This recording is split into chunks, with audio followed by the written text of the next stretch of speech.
Pledge allegiance to the flag of the United States of America and to the republic for which it stands, one nation, under God, indivisible, with liberty and justice for all.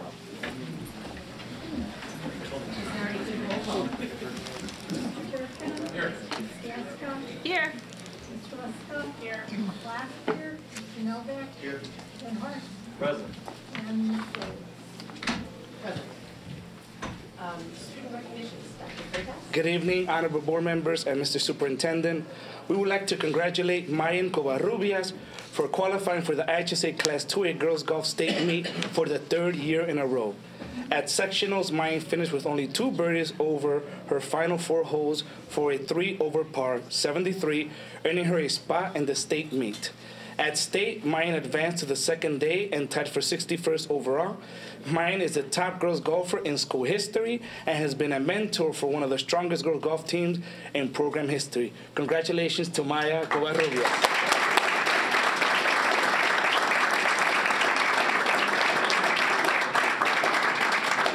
Now I would like to invite Coach Schultz and Coach Reck to share maybe a few memorable experiences about Mayan.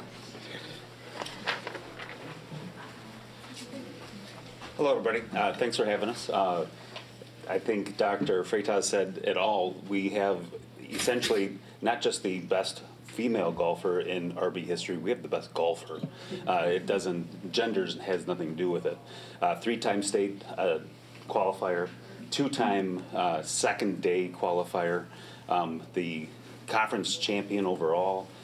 She is leaving us with some really good hardware, so we're happy to have her.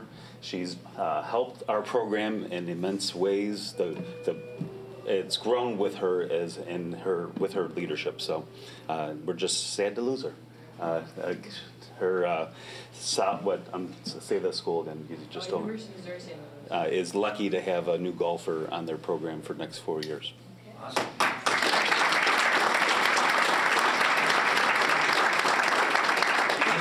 Coach Schultz, Coach Mike, can we take a picture? Ms. Fletcher, has them come through. Mr. Schultz, Mr. Reck, come this way. We'll take the picture in front of the board. Okay. Last time we took a picture, we had some people trying to get out of it. Works a little better for boards in the background. You can block me, don't worry about it. Awesome, thank you. Alright, let's give it up for Maya one more time.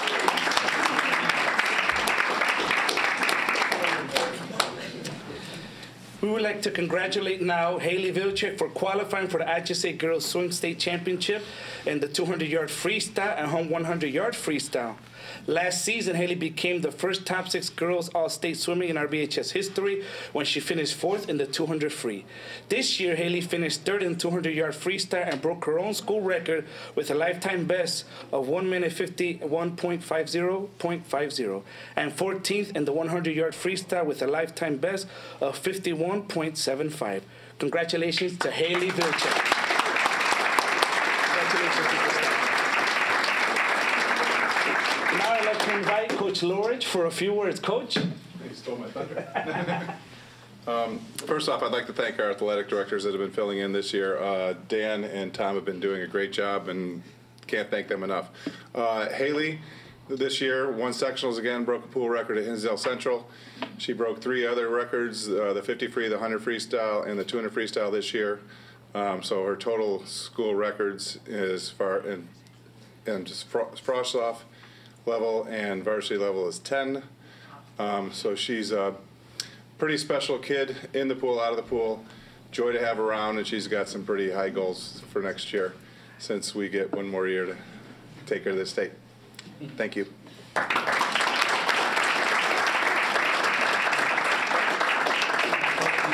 Before you do Haley's picture, Haley also, school board sat on the interview panel for the new assistant principal for athletics. And we made her introduce herself as a state qualifier and all state swimmer. Very humble and didn't want to share that, but she did an excellent job on that panel, but also we wanted to make sure she got recognized for that. So congratulations again.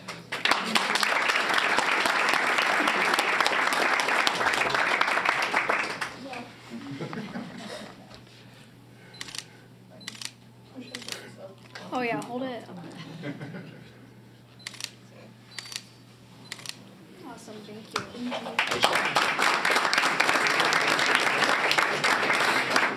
And last but not least, congratulations to the boys cross country team on qualifying for the HSA Class 3A State Championship meet.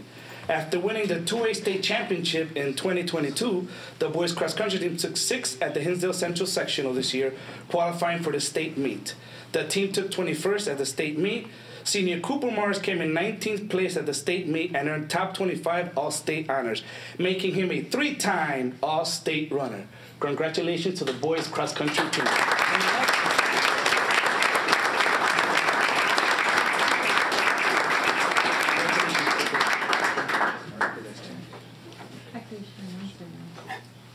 We have Brady, so that was Jack. William Callis, Asa Kale, and Diego Lopez Molina.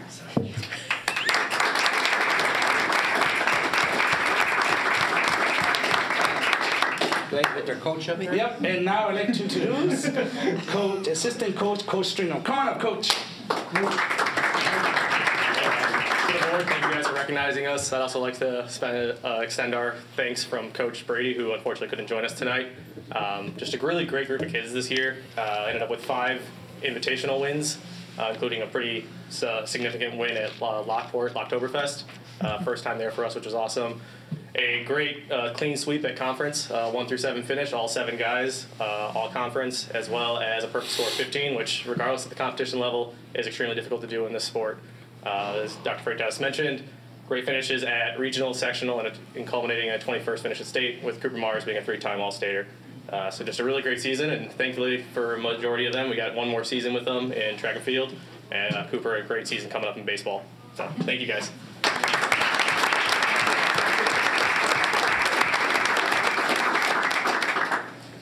Get in a little tighter, guys. Little. There you go. There you go. And you're missing a few folks who are delayed by traffic, we'll guess? Here they come. Oh. Evan.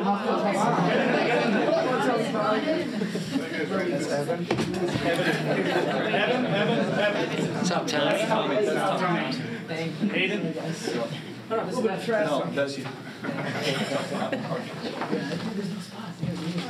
right, get in tight. Hayden, Tommy, come on. Awesome, thank you. Congratulations. Again, congratulations to the boys cross country team: Cooper Morris, Jack O'Brien, Brady Norman, William Callis, Asa Cayley, Diego Lopez Molina, Brendan Lesner, Evan McMullen, Hayden Mars, and Tommy Bogdan. Congratulations. Congratulations. Honorable Board, that concludes the recognitions portion. Thank you, Dr. Freitas and Thank you, student advisors. coaches. Thank you. Thank you, coaches. Thank you, everyone. We are going to have the public hearing for the 2023 tax levy next on the agenda. I'll give the athletes a minute to leave and their families. And I would ask Dr. Skinkis and Dr. Smetana to walk us through the 2023 tax levy. We do have a quorum being present, and so we do need to have a public hearing for the tax levy. Due notice has been given. Statutory requirements preliminary to the holding of such a public hearing have been met. So Dr. Skinkis and Dr. Smetana, could I ask you to brief us on that, please? Yes, Dr. Smetana gave a preliminary read to the Board of Education in November of the tax levy. That should be included in your board packet. And Dr. Smetana, once again, will go through the different columns so we could clarify. We did have one citizens asked a question about, the tax caps. The tax caps are still in place, and I'll make sure that Dr. Smetana, can you please make sure you cover that in your presentation as well? Yes, good evening. The proposed levy, which the board will take action on later tonight, was reviewed with Finance Council on November 9th as well. The proposal is to approve a levy increase of 6.5%, which was last year's CPI in order to capture taxes on any new property. District 208 is tax capped by the PTEL limit for the levy year of 2023 at 5%. So Cook County will automatically adjust us down to 5%. The only reason that we levy 6.5% is to capture the additional 1.5% on any new property. The new property trend has shown about an average of $1.4 million in new growth for the past 3 years. If you look at Board Book page 5, you'll see the levy worksheet. Column C is the extension from tax year 2021, or what we were entitled to receive from that tax year. Column F is the extension from tax year 2022, or what we are entitled to receive. As we all know, we haven't received all of this yet because property tax collection has been delayed again this year. We should be receiving a majority of the remaining money sometime this month, and then the rest will continue to trickle in. Column K is our levy for tax year 2023, which is what we are asking for. So again, it's 6.5% of what we received last year to capture new construction. So that's what we'll submit to Cook County, and then they'll adjust us down to the 5%. Column M is the new money that we will likely receive, which is just over $1 million. It's $1,129,000, or $1,129,427 for our operating funds. Finally, at the bottom of the sheet, I've included 2 pieces of information in order to be compliant with new public acts. The first is current fund balance in operating accounts. So those are listed below as of November 30th. And then the second is new. I believe you'll see this in the policy, board policy revisions later this board meeting, but it is a 3-year average of expenditures in operating accounts to make sure that the combined fund balances of those accounts are not 2.5 times the expenditures of that account are over. So it's making sure we're not stockpiling a bunch of money in the operating expenditures, which we are not. So both of those needed to be discussed as well tonight, or presented. So before we open it up, do you want to add any comments, Dr. Skinkis? Or? I do not have any comments, and Okay. there was just a general question submitted, and I believe Dr. Smetana covered those. Mr. Venhurst, do you have any other questions on the worksheet? No. So before we open it up to public comment, any more comments or questions from members of the board? No? So are there anyone interested in making public comments related to the 2023 tax levy? Okay. Seeing none, we're going to move ahead and complete the 2023 tax levy public hearing. Can I have a motion to adjourn the public hearing? I move the public hearing be adjourned. Second. We have a second by Ms. Locke. All in favor?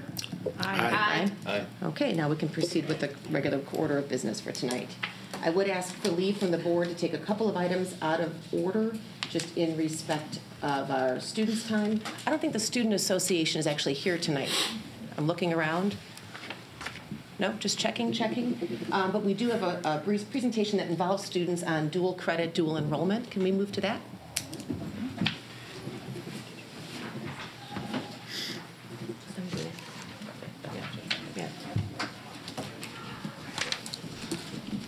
So Ms. Lindquist and Ms. Augustine will be presenting twice tonight. They also jump back in when we get into staffing and enrollment projections, but we asked them. I wanted to follow up for the board. This is one of the aligns directly with one of the Board of Education goals about maximizing the curricular day, and so we've been making great strides at the high school level, at the district level, to increase dual credit opportunities for our students as well as dual enrollment. And so Ms. Lindquist and Ms. Augustine are going to speak to that tonight, and I believe do you have students present tonight? And we also have students to give you an update on their experience of going to Triton during the school day to take dual enrollment courses. And just to be clear, we will do the first round of public visitors' comments directly after this. I just want to be respectful of our students' time so they can get back and get ready for finals. Thank you. You two are the exception. You get to stay for that. Sorry. You want to talk about dual enrollment? So yeah, let's start with dual enrollment. Even though it's the second part on the document in your packet. What page are we on so that Ms. Nardi can move us ahead? That I don't know. Presentation starts on 2:11, but I don't, Is that included with the staffing, or is that separate? No, it's separate. 2:12 is the summary snapshot. Okay, it's the second page of that summary snapshot. So 212, 213 is what it sounds like. That's under the principal's report, Mary Ann? Yep, thank you. So I'm going to flip it and we'll just touch on the dual enrollment first, and then I'll come back to the dual credit piece. Dual enrollment courses are courses where a student goes to a college campus and is taking courses on a college campus from college instructors, earning college credit, but the high school is also honoring that credit and giving them time within their high school schedule to waive some of the classes that they might take at the high school, so they have time to spend part of their day at the high school and go part of the day at the college. And one of the questions that was kind of threaded in with this was about how a dual enrollment course might impact eligibility through the NCAA clearinghouse, and Beth and I were just talking about this. All of the students who are going dual enrollment to Triton have already met all of their graduation requirements. So they've already satisfied everything that they need to satisfy in terms of going into college and having that, if they were going to be a collegiate athlete, having that count. There's not a worry about that because of the... With the exception maybe of senior year English and government, which they would be taking their senior year. But those core courses that the clearinghouse would be looking for, they would have already met the majority of them because they're meeting their graduation requirements in order to qualify to be part of a dual enrollment program. So one of the things that has traditionally been a barrier for us as a school in terms of dual enrollment is our proximity to Triton is good. Our travel to Triton is bad in terms of how long it takes to get there. We're not a Ridgewood. It's not, right outside our door essentially. So the district did provide transportation to those students who were looking for transportation, dual enrollment opportunities. The cost of them, as long as the students are maintaining their grades of a C or higher, are covered by the district. And so this is the first year that we've sent students to Triton for this opportunity. Huge opportunity for our students. What you see in the chart that I included there is the cohorts that we're running that we had students that were interested in. The only one of those 4 that didn't end up running for us based on Triton, not based on anything that happened for us, was that computer information systems cohort. But we did end up with 11 students traveling to Triton for dual enrollment this year. One of the things that we wanted to do in this report is be able to show what that looks like growth-wise for next year. We have 18 students who are committed for next year, so a pretty significant increase. I think part of that is probably due to maybe the word spreading. They've got some new cohorts that they're putting in, so new to Triton's offering for dual enrollment cohorts next year is the education cohort, the EMT cohort, and the fire science. Those were not offered this year, but that's something that Triton went forward with next year. They got rid of the computer informations, no surprise, because that didn't end up running. So in terms of dual enrollment being a new offering for us, to have 11, I think right out of the gate was a really big deal. And we expanded the way that we communicated these opportunities to students, made sure that students and their families had access to the information webinars that are provided by Triton, and we've already seen a really strong uptick in the number of students wanting to take advantage of these opportunities. Triton limits us in the number of students that we can send because these opportunities are open to all of the schools within DVR, so we only get a certain number of spaces, and then schools that don't use their spaces, it goes kind of into a lottery type situation, and the other schools divide it up. But as you can see, we are definitely starting to use our spaces. I really think the turning point was the transportation, if I'm being honest, in terms of students knowing that that's not a barrier, the district being able to remove that barrier for us. So unless there are questions about like the logistics or anything within the chart, you want to go ahead and... we actually had more students interested, and then I just think as we had started planning things out with their counselors. It didn't end up following through, but I think last year there was a lot of interest, and I just think as Triton continues to expand their offerings, we'll just continue to see more and more interest. So with that, I will ask our two students who are here to come up and come to the podium. I want to thank them for giving up their evening. Just a quick clarification question. Sure. So when you're dual enrolled, how many classes are you taking here at RB? 3. You're taking 3 classes here, and then your afternoon or your morning is... Your afternoon is spent here, and your morning is spent at Triton. Okay, so that was my logistics question. Yes. I think next year, depending on how creative I can be building the master schedule, we might be able to fit in 4 RB courses now that we know what time that they can get back to RB. That was the traffic, busing, all of that, and figuring out the logistics, so that might be possible. So, hi, good evening. So I'm just going to have you say your name and your grade and what program you participated in with dual enrollment. Okay. Hey, well, good evening. Thank you for having us today. I am Rosa Rendon. I'm a senior, and I am part of the criminal justice program.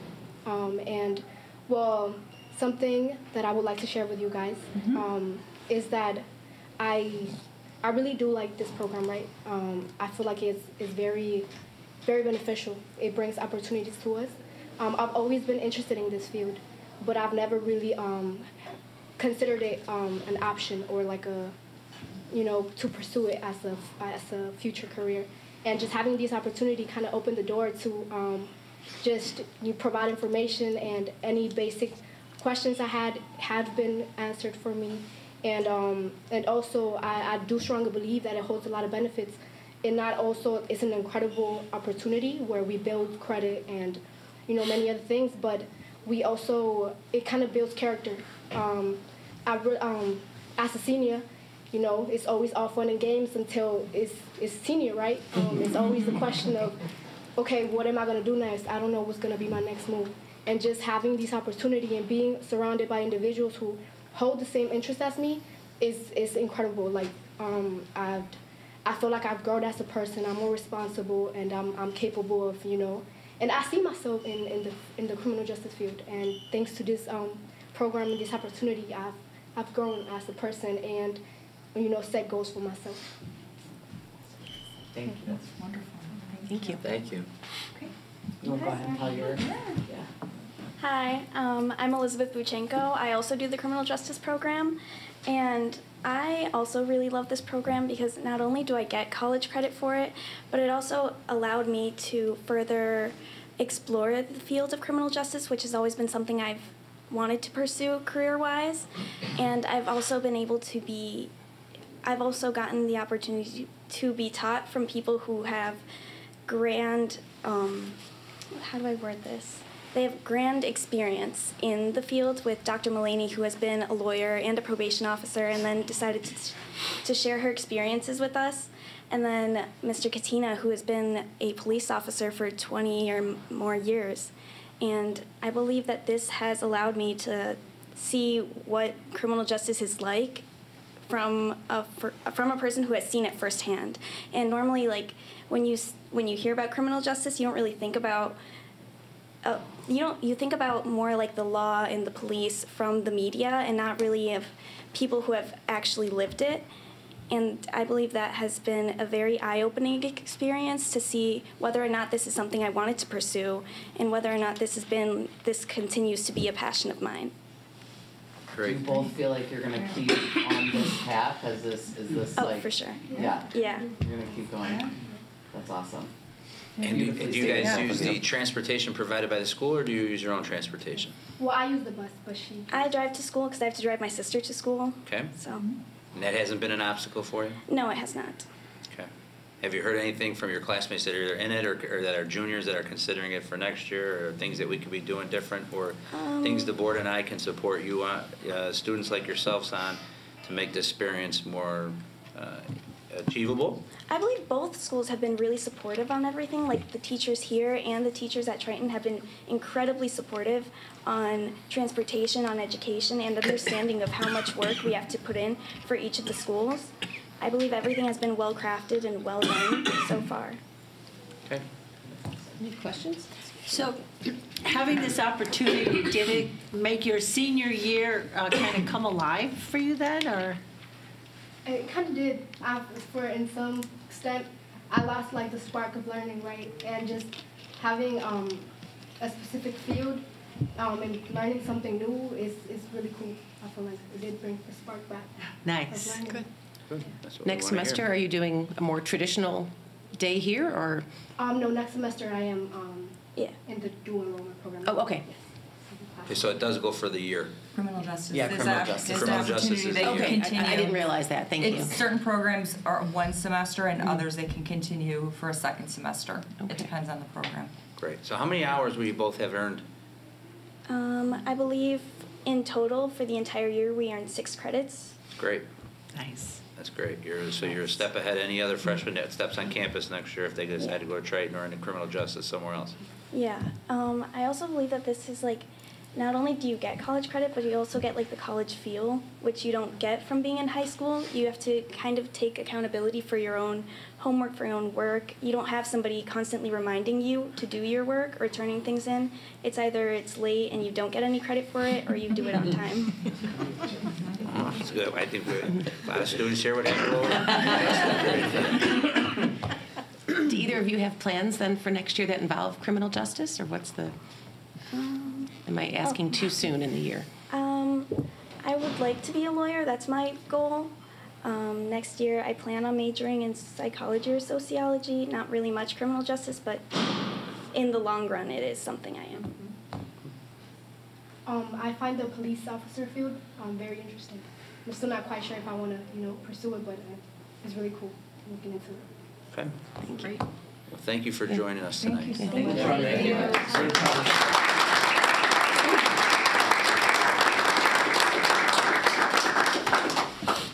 Ms. Lindquist, Ms. Augustine, you're going to touch on the dual credit? Just Yes, how much so is if it? you look at that first page of the summary snapshot is a table that gives you a snapshot of our dual credit courses. We started our dual credit journey with our AP courses that we were awarding dual credit through Loyola University. That was kind of our first foray. The established date is there, so back since really the beginning of me being here, within a couple of years, we got our connection with Loyola. I don't even remember how it came to be, if I'm being honest. All of a sudden we had it. All of a sudden it happened. It was a happy thing. I think it was Miss But Meineke. I think it was Miss Meineke because she brought in the stats. Miss Meineke. I think it Yeah, started yeah. maybe with Miss Chaika. Yes. Because it's on the AP Computer Science Principles, but I can't remember. I think she started with I think Loyola. stats was first. No. I know stats wasn't first. I No, it checked was with computer science. Lindsay. It Computer definitely science was computer Miss science. Chaika was the So the first one. foundation was Sandy, was the computer science. Then we added AP chemistry and AP stats. So we've had those for a long time, and we went through a little bit of a drought period. Triton is a wonderful partner, and we have really made incredible strides this year and moving into the following years. But it was a challenge initially getting some things approved, and they've removed some barriers, I think, for the high school to really get in there. So after Loyola, College of DuPage was one of those things. When Mr. Prokes was here, we found out about the dual credit being approved through College of DuPage after students had already started. They were able to get that retroactively, and so College of DuPage's partnership through the RBTV was really founded based on Gary's connections through College of DuPage, and we were very fortunate when Gary stepped away very quickly. COD was able to meet with Mr. Holdren and see that his credentials lined up and everything looked good, and we never missed a beat. Even with Gary leaving, they approved right away, and we didn't have any lag time with that, so that was wonderful. All of the Triton offerings have come in for this year and beyond. And so you can see that there's been huge growth. 8 new courses for this school year were approved. The tricky part of all of this, and we've talked about this in the past with notification to parents and to students about what this means and how this all works. Several of our courses get approval after students have already signed up for them, after they've registered in the case of the RBTV courses, after students have already started taking the courses. So we are really at the mercy of the partner college in terms of what their approval process is. So when you see at the very bottom that we are looking at being able to approve for spring, right, we have a handful of kiddos that we need to reach out, and we had to talk to their parents and get those approvals, because when they registered for baking and pastry, for example, or for honors and advanced foods, they didn't know that it was dual credit because it wasn't yet. Since then, as approvals come in, I make sure that we note that in the curriculum guide, and we are trying to over-communicate up front about what it means to be dual credit, how to get your application in, and all of those things. Kendra Cagle, our division head for CTE, has been really fantastic at maintaining those lines of communication with Triton and really trying to support our dual credit teachers in the applied arts department to make sure that all of the hoops that need to be jumped through, right, they have support in doing that. So as we continue on through this dual credit journey, we are constantly in talks with Triton about what offerings are potential, what we need to do to get certain things certified, because we want to continue to bring that opportunity to our students. There was a question about whether or not, and it said dual enrollment, but I'm thinking it meant dual credit. The percentage of students who get the college credit via a dual credit or dual enrollment partnership with a school versus an AP test for the school. It really depends on the student. All of our students, the test fee for their AP exam is within their registration fee, so it's not a do you want to take this test kind of question at RB. RB's culture is you're in an AP class, you sit for that test at the end of the class. So our students, whether they're in dual credit through Loyola or whether they're just sitting in an AP class, they're taking that AP test. It's really just dependent on the student which of those credits they're going to take away. The school credit that they can earn from Loyola through a dual credit partnership is really the fail-safe, right? If they are doing the AP experience for the experience, which is what RB supports as an open enrollment school, we are not saying to a kid, you need to take AP, but you got to get a 3. We're saying to a student, you need to take AP because this experience is rich and rigorous and it's good for you as a student. So if a student misses on that AP exam and doesn't get the credit there, in these courses, there's that fail-safe there, and they can still look to get the credit from that avenue. Did I miss anything? I don't think I did. So when we think about that board goal about maximizing the curricular day, but just also offering these opportunities, we have 12 new courses that students are earning college credit in that they don't have to necessarily be in an AP class. It's huge because some colleges will only accept a 5. And so this way, if you've done well in the class and you didn't test well that day or something, you still get your college credit. And I think even the opportunity to the dual enrollment, many students, when they leave high school, it's insurmountable to have to register for the college and go there. But if you're already there, you've broken down all those barriers. So you have so many wins in that program. And we have several courses that are sitting with Triton right now for review. We have some wellness courses, so some PE courses that we're hoping to get reviewed. We have had them already look at some of our science teachers' degrees. So we have several things that are kind of in the pipeline that we're consistently looking at. How can we maximize those early credit opportunities for our students? Great. Here's maybe not a popular question, but something to consider. How many of these classes, they're getting college credit, but how many of them through the articulation agreement will actually carry with them into their college journey? Because I'm looking at some of these, and some of these are CTE, and unless our students are going to enroll in a welding program or in the HIA program at Triton, I just want to make sure we're selling like a clear, like, hey, you're getting college credit, great, is it going to transfer? Because then you're going to have kids who are going to enroll in college and they're going to find out that their knife skills class doesn't transfer with them. Like, let's just be very clear about that, right? Yeah, because absolutely. Then On our end, wanna make yes, it's our job to everyone make sure. understands that, yeah, it's a college credit, and if you are going into the hospitality program at Triton specifically, that's awesome because you leave here with 3 of those classes already done, and now you're ready for an internship program after you're done with the knife skills and the safety and sanitation and culinary math. But if you're going... But it's also a good way for them to experience it and find out they don't like it. No, absolutely, but let's just be...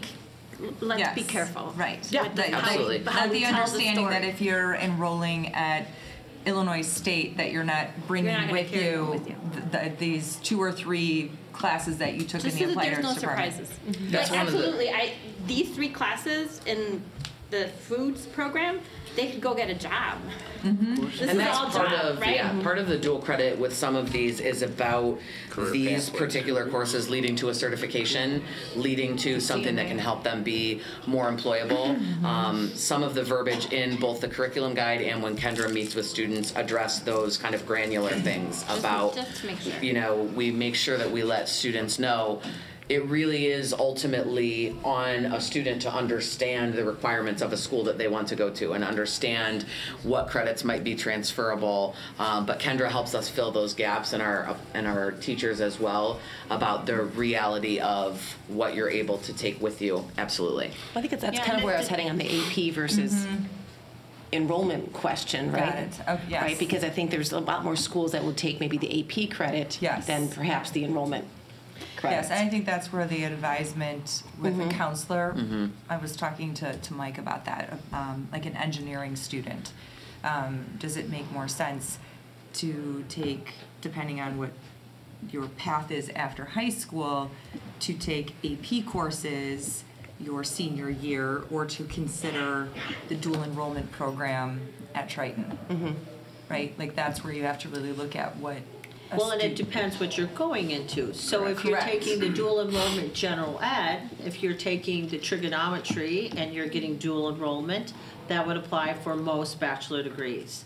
If you're going into engineering, you're gonna have to have a higher science or higher mathematic, and that's why an AP course would probably be as well. But like in AP statistics, if you don't get the AP credit, you'll still get the college credit that would still apply towards an engineering course. If that other school accepts it. Because It's a Loyola Right. transcript, and Yeah. those are accepted in most, and 4-year degrees. Right. So it sounds like this is a task for the council and the team to make sure they're communicating Yeah. correctly to the Yeah. And I think that employees, the this is students. a wonderful start, but as we start to refine the dual enrollment program, maybe we can then ask for the English 101, the math 101, so that students are getting, I hate to say this, but real credit that's gonna transfer with them. Basic gen eds. The humanities, just so that, again, they're investing all this time and effort and we're paying all this money, right? So let's make sure that at the end of their senior year, they can take away with them 6 to 12 credits that are actually gonna transfer. So that's gonna require for us to talk to Triton, make sure that the classes that we're enrolling our students in are part of the articulation agreements, and make sure that we're stacking those transferable classes. For the students who want to go on to a 4-year. Now, those that want to continue in CTE, these are great because of the... Yeah, they The are real workforce. credits if Yeah. you are pursuing a career in culinary.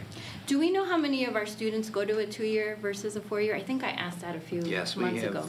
have that, usually Beth, you'll have that by next year, based just on their, I forget The what the clearinghouse seniors. report is out, no? Correct.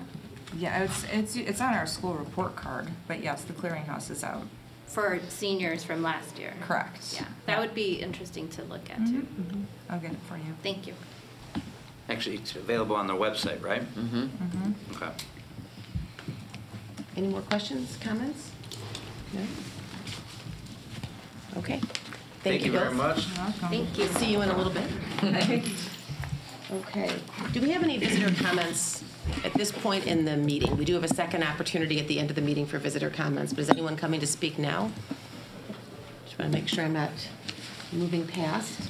Then we're going to move on to our auditor on the annual financial report presentation. Can you get anything I don't want to work at. You're good. Good afternoon, or good evening, Chris. How you doing? Glad you're feeling better. I know. Me too. I'm going to be pretty brief. Good evening, Board of Education. Thank you for having me. I apologize that I couldn't make last meeting as I was sick, and I don't like putting this stuff off because I just have to come back again. So, you know, another solid audit year for the district. It's always a pleasure to come here. Great staff. Kristen does a fantastic job. Even though Kristen was on leave, it was a little scary at first, but she was almost more responsive being on leave than she was being here. So that was kind of a joke too, but auditors do have a little bit of humor, at least I guess for me. So I'm going to do a brief summary, and then I'll open up some questions to the board. I did have an opportunity to meet with the Finance Committee, so we did go through the audit once before. So kind of talked about a few things that I won't really touch on in here, and then, like I said earlier, I'll answer questions that the board has. So the primary objective of a financial statement audit is to provide reasonable assurance that the financial statements fairly present the financial position of the district. This is very meaningful for both internal and external parties that rely on the district's financial statements. The audit went well this year, with the district receiving a clean or unmodified audit opinion. No internal control issues, no reporting issues. For internal controls, we do not provide an opinion on the effectiveness of internal controls, but we do go through and do certain tests regarding some laws, regulations, contracts, grant agreements, state and federal grants, etc. If something comes to my firm's attention, we'll dig a little deeper, but that's kind of as far as we go. So I think sometimes as an auditor, there's some gray area between what I'm doing in terms from a financial statement perspective than internal controls. So I've been touching briefly on internal controls just so you know, the public can understand what they are, but again, I don't issue a separate report on them. So internal controls, strong internal controls would be written policies and procedures, performing reconciliations, reviewing and approving transactions, which the board does on a monthly basis, and then maintaining adequate supporting documentation. Now, the good thing with being in Cook County, law mandates that we have a school treasurer, so a lot of things can't kind of slip through the cracks within a Cook County school district because we have a third party that actually controls our cash, right? DuPage, Kane, Lake County, they're their own treasurer. That's where you see a little bit more fraud risk. And then a lot more things that I have to do as an auditor. So it's really nice to kind of have that, you know, liaison between the district and then the treasurer. And then for your district's sake, my firm actually does audit the school treasurer, and we also audit DVR. So we kind of got our eyes on everything that kind of flows through School District 208. Another thing I like to touch on is ISB annually gives a financial profile score. It's a score up to 4. It's basically 5 ratios that summarizes how the district's doing with their fiscal health and then their financial responsibility. So the highest is 4. The district received a 3.9. I've been doing the audit here for a little bit now, and we've stayed consistently high. We really do care about our finances here. I have a great working relationship with Dr. Skinkus and Kristen, and this is very, very important to them. There are some districts that I go to, and they really have no clue what's going on. It just makes my life a lot harder. So the easier it is for me to kind of come in and get out, we get to turn the reports around timely. As I've gone on through my career, school districts are starting to really lose some control of financial operations if it's due to hiring, due to lack of people getting in business, accounting, finance.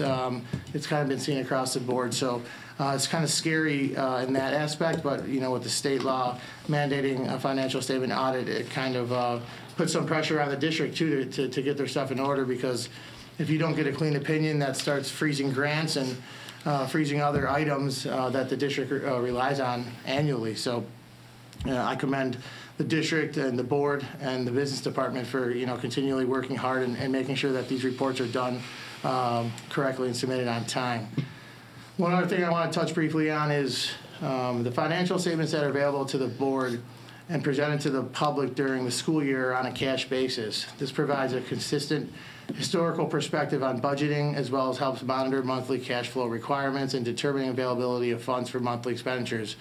In regular terms, whatever hits the bank hits the books. So when I come in, we use the basis of accrual accounting. So that's kind of got to be kept in mind when you're reviewing the audit, that the numbers aren't going to be what you're seeing monthly, because the audit's done on a GAAP basis, which recognizes revenue in the period which is earned, and then expenses when they're measurable and received. So just kind of keep that in mind if you're seeing numbers different from the audit than to what you see monthly. So, and with that, I really like to thank the business office again, and Kristen, Dr. Skinkis, and the entire board for always doing a wonderful job. And like I said earlier, Kristen did a great job not even being in the office and making sure the audit went smoothly, and did a great job overseeing her staff as well without being there in person. So at this time, I'll take any questions the board has. Thank you. We're glad we have Dr. Smetana to work on this and was able to work on it during her leave, so thank you. So I just want to clarify for the record, this is an unmodified opinion. It's, in other words, a clean audit. Correct. Okay. I didn't have any substantive questions on it. I appreciate the effort. What, you have to do a dual audit again this year? Yeah, I did. So I think 3 years ago starting, we had to do a federal audit. So any of our federal grants that we receive, the rule is if the district does expend, that's the key word, over $750,000 in federal grants, I have to perform a separate audit that they basically test compliance with the laws and regulations for each of those grants. The Education Stabilization Fund, which was all the COVID money that we've been receiving, kind of put us over the edge, and then the influx of special education dollars as well. So at this point, and I had a conversation with Kristen about this, I think we're kind of be teeter-tottering. I can't really guarantee if next year we'll have one or if we won't. So we'll kind of have to play that annually once I get through the numbers and actually check the expenditure reports. Okay. So that's what's sometimes called the single audit that you see Correct. attached to it. Yep. Okay. Any questions, comments from anyone? Good job. No? Thank you. Thank you very much, Chris. Thank you. Good job, Chris. Feeling better. Moving on to other discussion information items, we have the NANIA solar panel feasibility study report. Dr. Smetana, would you like to introduce Becky and Aaron? Sure. So NANIA is our energy. You're good to there. Okay. They have been our energy consultants with the district since at least 2018. I don't know if it goes back further than that. And so they are instrumental in helping us secure the best gas contract. In the past, we've also used them for electricity, and then they also help us participate and secure our energy efficiency program, and where we earn money back by looking at curtailing our energy usage on a particular day. And so Becky helped us find that opportunity and secure that additional revenue for the district. One of the other things that they do is help school districts consult with solar, and that's Aaron's area of expertise. So we reached out to them to explore the possibility of having solar panels at RB, and the first step in that is looking at a feasibility study, which is what they're here to present on tonight. So at this point, I'll turn it over to Becky and Aaron. Yes, thank you. That was a wonderful introduction. You just skipped past the whole first few minutes, so that makes my life a lot easier. I appreciate that. So I just want to give you a quick 30 seconds of who we are when it comes to solar, so that you kind of understand our position as Aaron goes through some of the feasibility studies. So as Kristen explained, we are an agnostic third party. So we are not a solar developer. We are not the installer. We are not necessarily designing the physical final project that would be installed if you moved forward with it. We are here to help you determine the financial and physical feasibility of on-site solar. Taking that kind of agnostic approach and just letting you know if we do think that you're qualified for it, and if it does make sense for you to pursue further. So through that process, we do start with the basic feasibility study, and then if you did want to continue on through that reviewing your options, we would be helping to conduct the competitive RFP process, help you determine a good partner to explore actual install with, and helping you through the contract negotiations. So we act in the similar role as we do on your supply side as that liaison that sitting on your side of the table, acting in your best interest, helping you achieve the goals that you have set forth. Two options that we are going to be discussing tonight in particular from a financial model. When it comes to solar, there are really two main financial methodologies of how you procure the on-site solar. I just want to make sure we're on the right slide Sure. for those watching. One more? Yep, Mary next one. Ann has the slide, so if you need. Perfect. Next one, please. Thank you. Oh, next one. Oh, sorry about that. There we go. Perfect. So the first that we'll be discussing is direct ownership. So this would be where you would be using capital funds or money from the district to purchase the solar array outright. So you would be in full ownership of the solar array. You would be responsible for the operations and maintenance, and any incentive programs that are currently available would come directly to the district. Typically, the avoided energy costs are 2 to 4 times that of some of the other financial procurement models, so you'll see that discussed tonight by Aaron's feasibility studies. The other side is called a power purchase agreement, or a PPA is the common terminology, if you've ever heard that tossed around. And that is where a third party purchases and installs the system on behalf of the school district, and you pay for any units of energy that are then created through the system, and you pay that directly to that third party. So they are responsible for all operations and maintenance. But as you introduce that third party, they are then securing most of the incentives that are available, so the savings are significantly less in that type of model. So we'll explain or touch briefly on both of those this evening. So with that, I will introduce Aaron Raftery, who has over a decade of experience when it comes to solar, and he's going to share with you a couple of different systems based off of your one facility, kind of the Goldilocks versions of the small, medium, and large for discussion for this evening. Aaron, just tell us what slide you want on. All right. So I think the next slide would be the minimum scope. Yep. Yeah. Yeah. So like Becky said, we've got a few versions of the feasibility study that we did working in conjunction with administration. I want to say, kind of across all versions, we're only looking at areas of the roof that have a minimum of 20 years remaining warranty. So in no cases are we looking at any roof surfaces that are due for replacement in the foreseeable future. So with that said, we still looked at kind of a minimum, medium, and maximum version to put together for you. And again, like Becky said, this is really just kind of a preliminary study. It's meant to help kind of guide some early decision making on behalf of the district and give you an idea of what your options are, but by no means are these final designs. Those would come later in the process. As far as the minimum scope version, this is kind of the minimum viable size of a project in our experience that would get a pretty good amount of appetite from the solar company community, right, in terms of good bid responses that we'd expect. You can certainly go smaller, but then you're starting to get more in kind of like small, like more like demonstration type projects, and so we just would not get nearly as much, not as much interest, I guess, from the kind of solar marketplace. So the system size, that 232 kilowatts, that's one of the ways we think about the kind of the nameplate capacity of the solar array. We have the annual energy that it would produce listed there below that, and then the last number on the screen there is the percentage of the building's annual electric consumption that can be offset by solar. So be 8% based on last year's energy consumption numbers.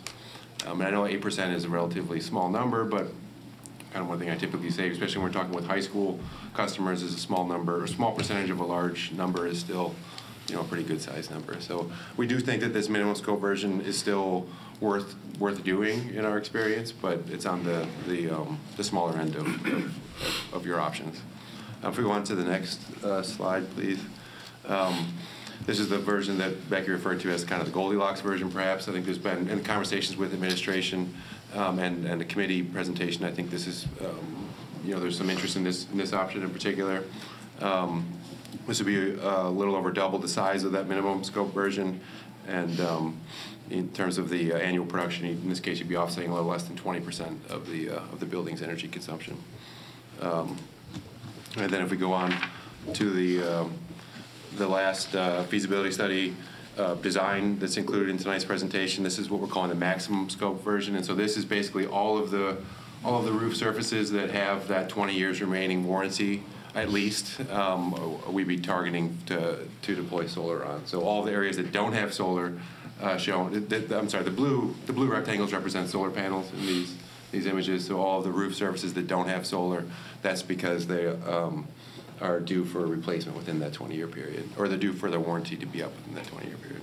Did we look at the garage or the field structure at all, or is that too separate from the main structure of the school? Separate from the main structure of the school, and also power supply. I don't know as much power usage is with the lights. The lights are LED. And as far as like surfaces, there's really only the press box roof, because the locker room roof is underneath the bleachers. In Illinois, we have pretty favorable legislation for solar compared to some other states, but one of the downsides in Illinois is that we do need to physically tie the solar array into the electric service that we're offsetting. Okay.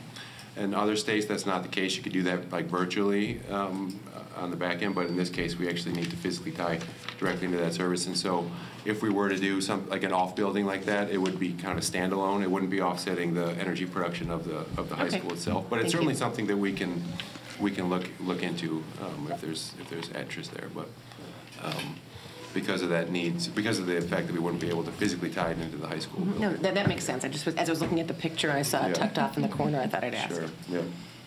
Yeah. And then the annual offset of this version, you can see, is a little under a third of the building's energy consumption. So a pretty good size offset. But as we'll see when we review the financials, of course, these projects, these scale, right, in terms of the investment needed. Any questions on the design? Should we keep moving? Going, yeah. Direct ownership on 151, Marianne. I think is Aaron's next slide. Yeah. Thank you. So the options here, these signify the options that Becky reviewed in terms of the direct ownership option versus on the next slide we'll have that third-party power purchase agreement option. Under the direct ownership option, the first column, the project costs, that's intended to be an all-in project cost, so that should cover all materials, all labor, all engineering, all permitting. That should really reflect all costs associated with the project. Year one incentives, those are a rebate from ComEd combined with a federal incentive from the federal government. We call those year one incentives, because those are paid out in the same year or perhaps the following calendar year, kind of worst case scenario. But either way, they're relatively quick to pay compared to the state incentives in Illinois are considerably more lucrative, but they're a lot slower to pay. They're paid out over a 7-year period, which is why we separate those out in their own column. We have the year one savings column listed there. Those are your energy cost savings associated with having a portion of your electricity coming from on-site solar. And then we have the simple payback column there.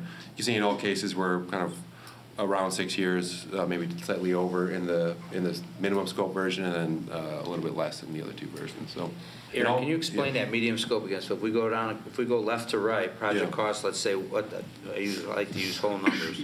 Yeah. So 1.2. Yeah. And in that first year, we'll get close to 450 back.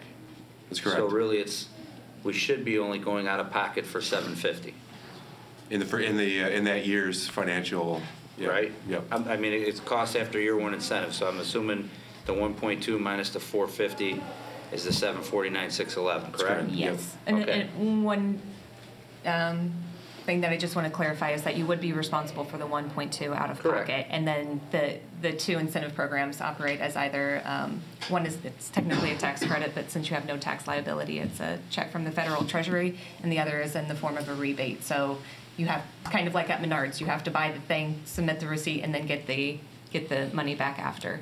But after we get that year one incentive, the 450, we're looking at, okay, really it's 750 out of pocket. Correct. Am I with you so far? Yes. Yep. Okay, tell me about the state incentive. Then it goes where is that 550? Is that another incentive? Yeah. Or is that an additional $200? Or is that $550,000 incentive? That's an additional $550,000 in incentives. Okay. That's through an Illinois state program. Okay. And the reason why we have it separated out in its own column there is just because it's slower to pay. So it pays out in quarterly, in equal-sized payments over a 7-year period. Okay. So it's still, I mean, it's. But we're getting that money back towards that 1.2.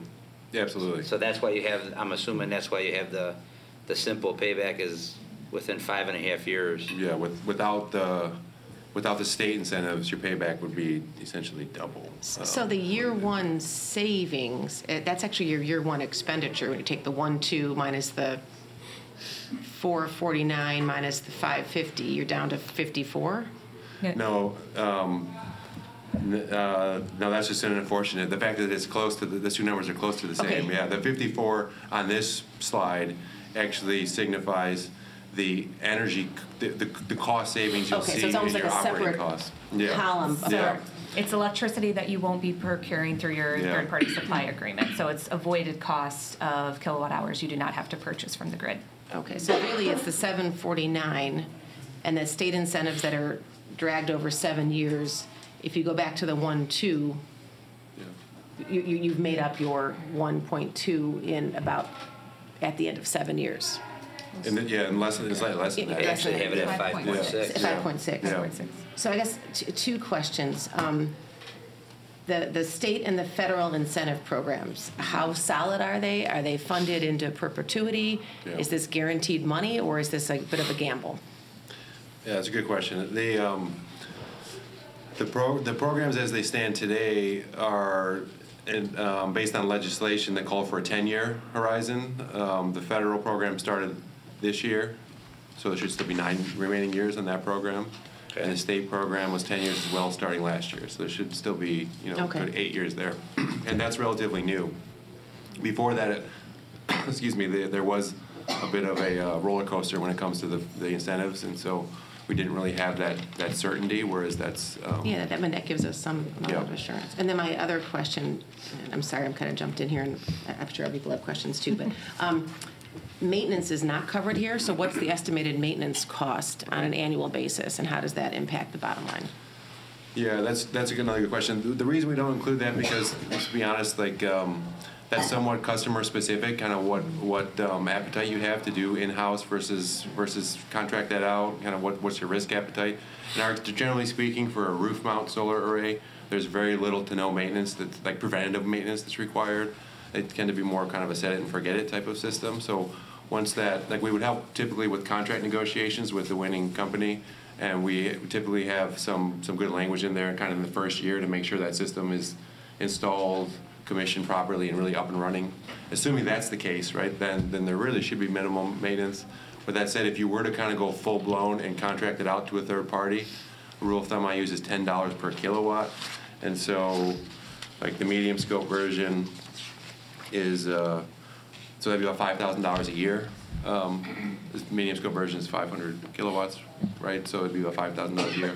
But again, that's kind of worse. That's like if you were to. But even if you're spending $5,000, if we're saving close to $54,000 on electricity purchase, still a significant net savings. Correct. Yeah, and I haven't yet had a customer that's really decided to contract out the full amount. You might do more real minimal, kind of come out once a year and just check to make sure the system's operating. So, what does the insurance look like on something like this in terms of changing climate patterns, has hail and things like that? Yeah. What are we looking at with regard to making sure that we are reasonably insured so that the savings can be met? Because I like the idea of a 25-year savings of $2.2 million, but that takes us to $85,000 a year on average. Cool, great money to have. And I'm looking at the largest, not the mid scope. But if that's what we're doing, and we have a catastrophic storm in year 3, does insurance? What does it cover? I'm trying to think of a good word to use without does our general liability insurance cover the Or do we have to get a special rider? Question is, if it's considered part of the building, Yes. yeah, it's a permanent part, so it Yeah. may qualify as just the building portion. I don't want to be absolute on that, but. That's something we want to cost Something out. we'd look at, see if there's anything additional on that. Yeah. That's a good question. And in my experience so far working with other districts, like that has not yet been a deal, you know, like it's, but like the current insurers have been able to add that to the existing policy with little to potentially even no additional cost. And so, but with that said, that would be something that the district would, yeah. Is there any consideration in this? This is a technical question, but is there optimization that can be done between summer and winter? Is that something that is considered in these applications, or in terms of your solar angle and stuff? For a roof mount, typically not. So we are taking that in our production estimates. They are seasonal, season dependent, and so we don't have it included in tonight's presentation. But if you were to look at the monthly production over the course of a year in this part of the country, you'd see it's a bell curve, right, with the summer months being the peak. With roof mount, typically you don't have any like tracking components, right, that follow the course of the sun, just because that would be a little bit of a problem when it comes to the structural side of it in terms of the live load because of wind shear. Sure. If it was a ground mount, something like this, then sometimes we will do some tracking systems, but even those, to be honest, tend to be more for larger systems, beyond like 2 megawatts or higher, I'd say. And so we would call it like 2 to 3 times larger than what we're talking about here. So. But that does bring up a really good point. Aaron had touched on that Illinois has some really friendly legislation for solar, and one of those being net metering.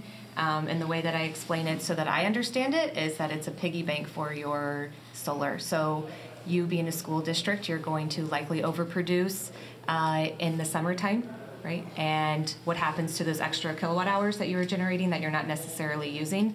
They basically go into a virtual piggy bank, and you can draw from those credits, and they reset one time a year. So even if you're overproducing in the summertime, it's not that they just disappear. If you don't use them, you lose them. You actually can draw from those credits for the remainder of the year until that reset. Great. That's good to know. This is a question for our building, but do we have any LEED certification going into any construction projects, and would this be something that gets to count toward LEED? It would. The question is, are we active in that leadership in energy and environmental design credit for our building? You can look into that in the future if it's not something that's been done. If we've done any major renovations, which obviously not something we're prepared to answer tonight, but sure. Just off the top of my head, Ryan, I think most of our major renovations are complete. So, and the next thing we have in our books is the kitchen, which is an internal. That's not something which. So this would probably be a standalone. Those still get to count with a lot of different categories in it. So okay. In your experience, you showed that midline because there was that mid-range, because there were still some roofs that were going to be repaired within the next 20 years. Have you seen some organizations then grow kind of through the program? So if a roof 5 years from now is replaced, have they added more solar panels to that space? Yes, we've seen some of that. I think the 5 years is, I like the fact that you used 5 years as an example. If you would have said more like a year or two, then typically that's a little, but 5, like that's definitely, especially for a high school type of school building, right, where you do have typically different roof ages. That's very common. Right. Yeah. One of the other reasons we chose the medium scope right now, we're looking at the medium scope, and we'll have more of an internal discussion with the board later on in the agenda after Nania steps out. But one of the reasons we looked at the middle was we were looking at roofs that were newer on our roof cycle for warranties. But the other thing was, God forbid there was ever an issue, it's like we put them on top of the East Gym. We're looking at larger roof sections so that there was a leak or there was a problem with the roof panels or we had to shut down that area. We wouldn't have to shut down portions of the school. So we tried to focus them on areas that where we could, in the event of an unforeseen condition, we could still run the building and run school like normal without, right? And so what we would try to do is as we look at like maybe the field house or the main gym, something like that. As we do those bigger areas and they get their roofs redone, that's where we would want to look to add them to. Do you want to jump onto the PPA version, the option 2? Yes. Before I think we probably throw another couple hundred questions at you. Yeah, so the power purchase agreement option, we did. So that project cost column is kind of irrelevant, right? Because like Becky said, under this option, there is no upfront cost for the district. In this case, remember, the district is paying for the power produced by the solar array at a predetermined energy rate structure. And we have the year 1 energy rate listed there. As the project size grows, then the rate gets a little bit more aggressive. That's similar to any construction project, right? Economies of scale. We have an annual escalator built in there. So each year the power purchase agreement rate goes up by that 1%. We typically don't recommend going up any more than 1.5% in the escalator amount, because then you have power of compounding working against you. But in our experience, having a little escalator built in allows you to have more savings in the front end of the project. We have a 25-year term. And so then there you have the year 1 savings listed and the 25-year savings. And so if you compare that to the last slide, you can see under the power purchase agreement, you're going to save considerably less money compared to the direct ownership option. As Vicki said when she was kind of highlighting the differences between the two. So we would certainly expect that, but obviously I think the main benefit there is there was no upfront cost. So in our experience, we work with districts on both options, so we really don't have a bias, I'd say, towards one or the other, and we have happy customers in both. So my discussion with fellow superintendents was that the power purchase agreement, if you can afford to direct purchase, that's the best way to go, because you receive all the rebates, all the credits. And so if you see, like, based on what Aaron showed up there, like our year 1 savings in this, yes, we're not paying any money out of pocket, but over 25 years, we have a net savings of $467. We're under the direct purchase. That was almost 1.5 million. So it's like you're giving up, 66% of your savings over 25%. Yeah. If you look at the year 1 savings, we had a $54,000 savings in year 1. This has an $11,400 savings. So again, now you're almost looking at a 5-to-1 reduction, right? So again, one thing we did talk about with the board is this would come directly out of our fund balance, but it would pay for itself within, the net return is less than 6 years. So that 1.2 we have to pay up front. We should collect that back in savings on energy costs and rebates within the first 6 years. So you can see kind of why the direct purchase is the way to go. Well, I could see if we land on doing it. I'd like to see, I'd like to hear some, real life stories from other public districts who've done the direct purchase and what maybe they've run into in terms of maintenance or challenges or engineering load and all of that real life example. And I think some of that we'll get into our discussion when we talk about the NANIA contract, but as far as for the agenda and moving along with time, I want to make sure the board understands NANIA's role, why we're looking at this. Again, this doesn't commit us, it just is a feasibility study. And then we can talk a little more as we get into new business under their contract, that some of the things we're going to maybe put in place as a checklist for us, using our construction manager, Nicholas, to do some of those other things hand in hand with NANI. Okay. I mean, this is a nice option if you were a school district where you didn't have any funds and you wanted to move in that direction. Have you ever had a school district who didn't have funds move in this direction and then start to build some funds to move into that direct ownership? No, there's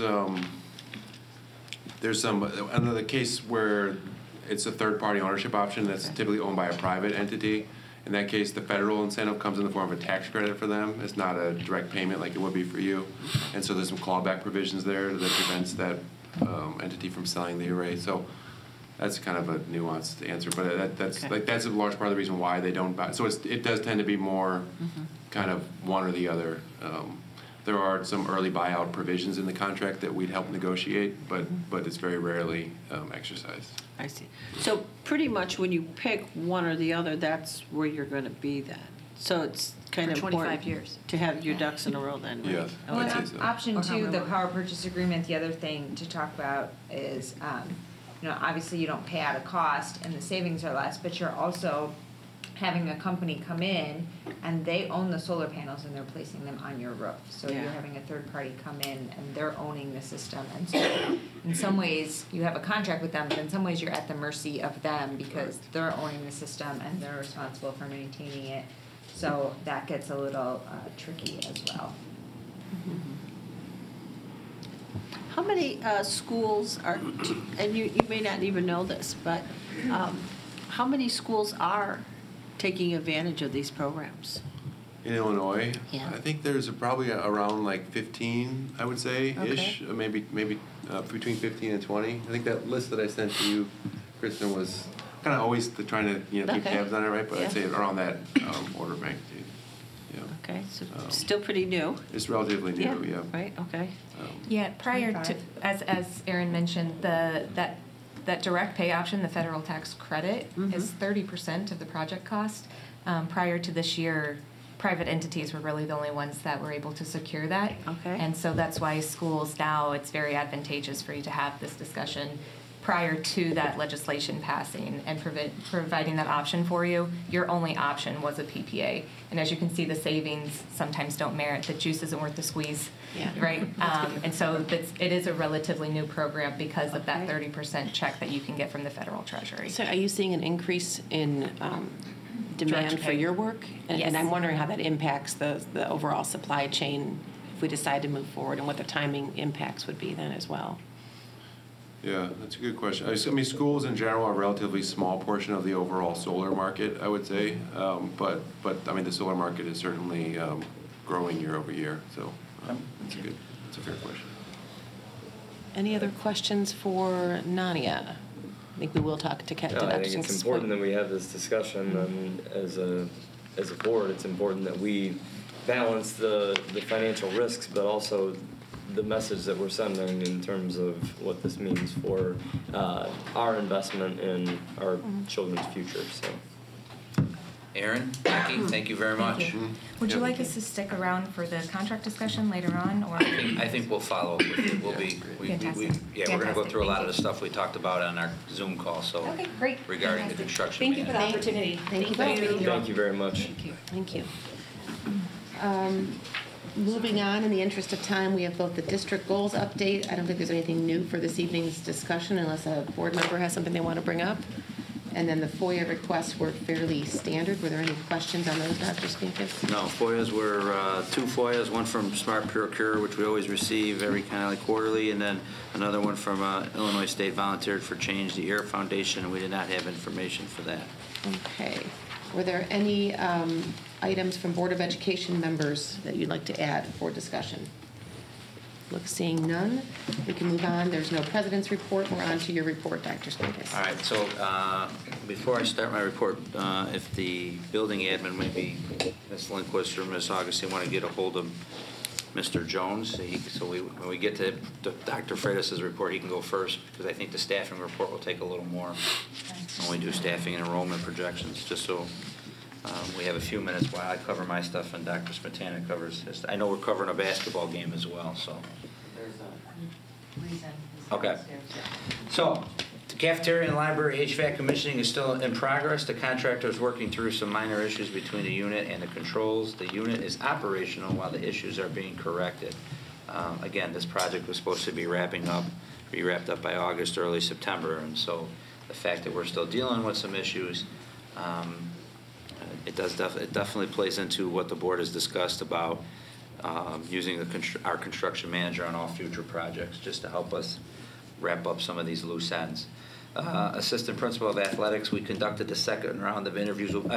First round of interviews was last week. Second round of interviews are scheduled for this week. The goal is to bring a recommendation to the Board of Education in January.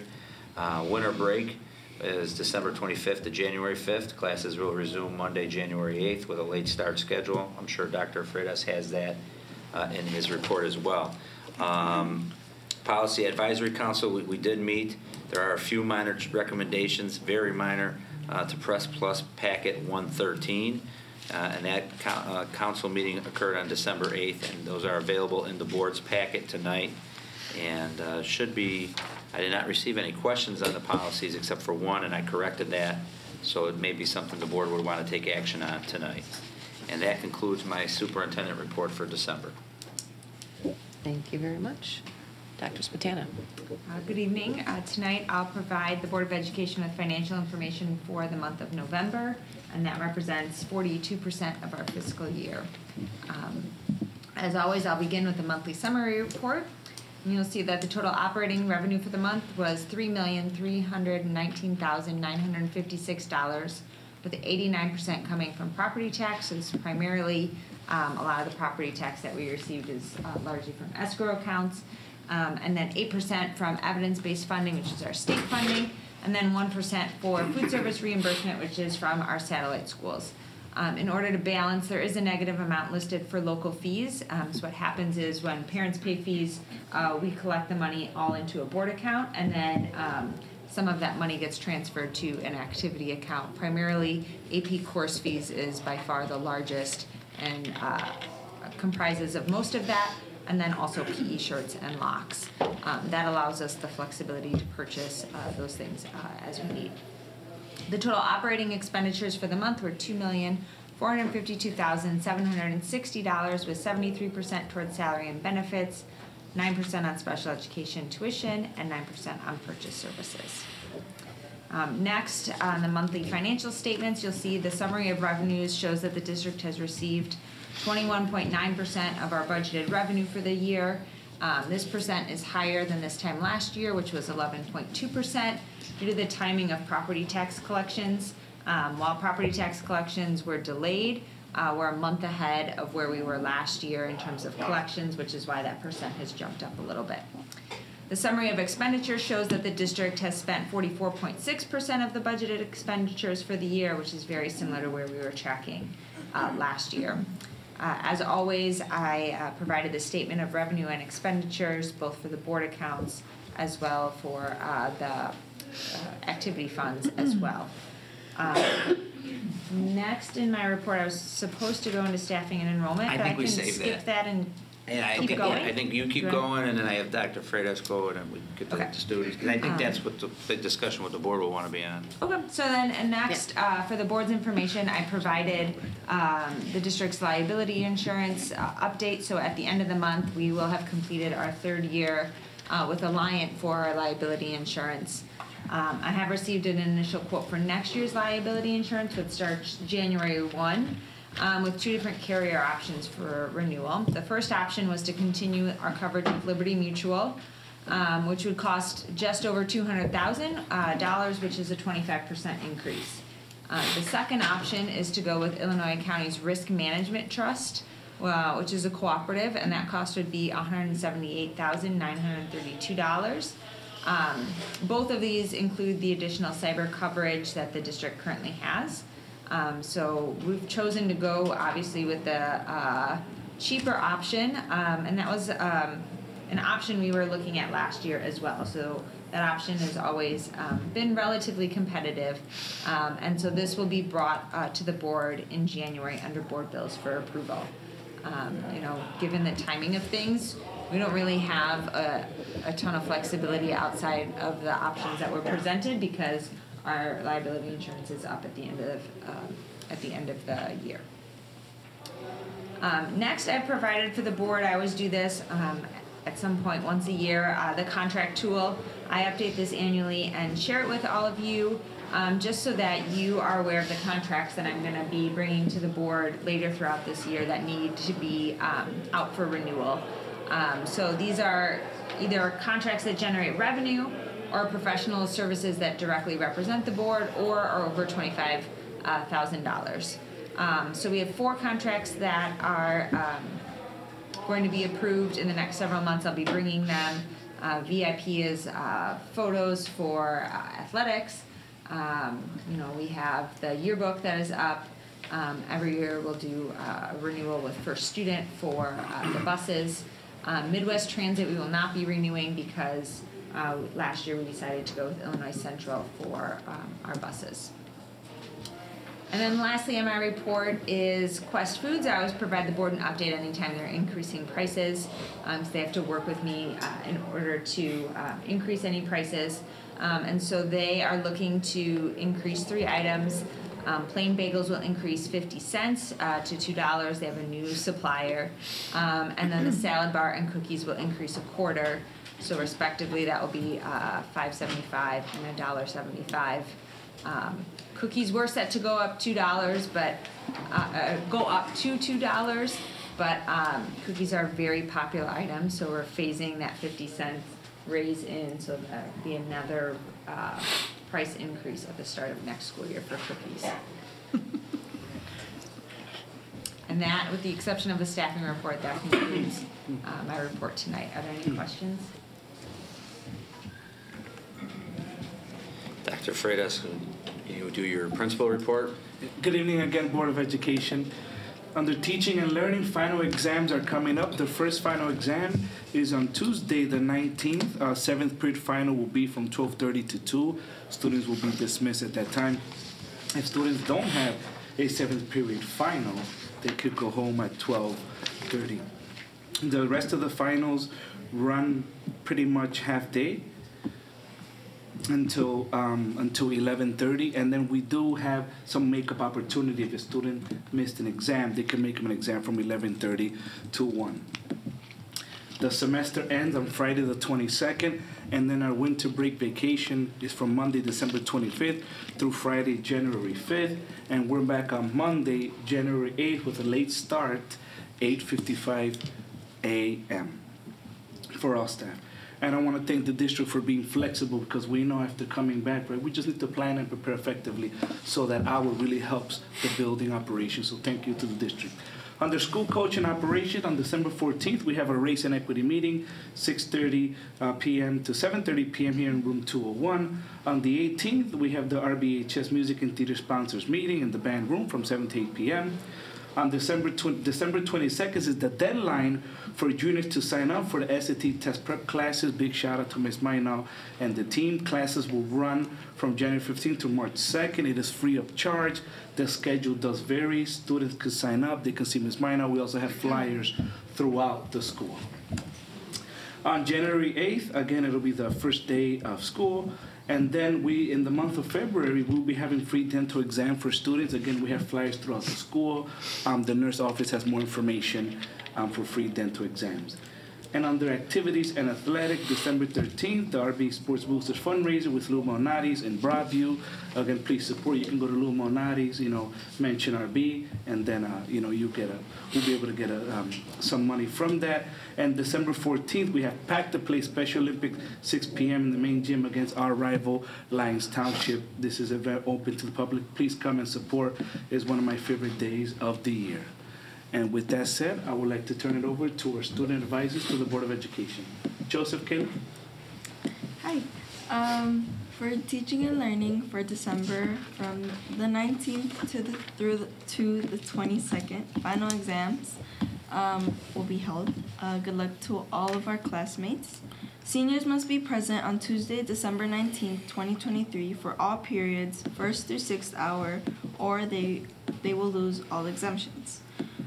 For school culture and operations, in November 27th through December 21st, Association of Students for Tolerance Toy Drive, new and used appropriate toys drop-off box is located in the atrium near door A. And then for December, we come back January 8th, 2024 on Monday as a late start day. May everyone have a wonderful winter break. And moving on to activities and athletics, for December, we wanted to highlight all the sports teams that will be participating in different events over our winter break. The week of December 26th through the 30th, we have the boys basketball team at the Jack Tosh Holiday Classic at York High School. That same week, the 27th through the 29th, girls basketball at the Sandberg Tournament. Then on the 27th, there is girls wrestling at the Oak Forest Tournament.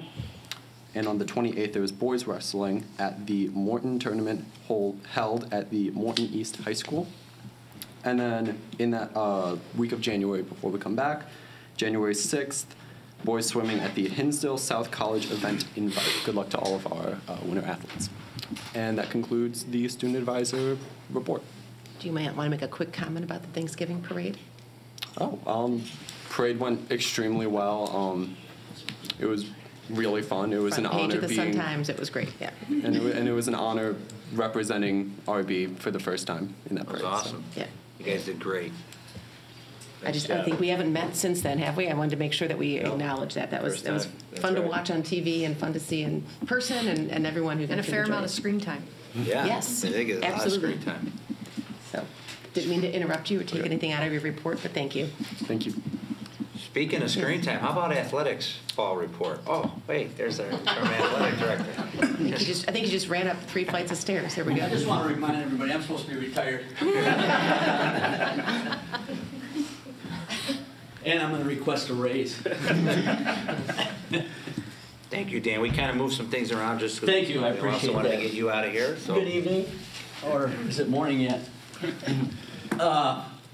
Thank you. Yes, Tom was unable to make it tonight. He had a illness, so I was kind of running 2 duties tonight.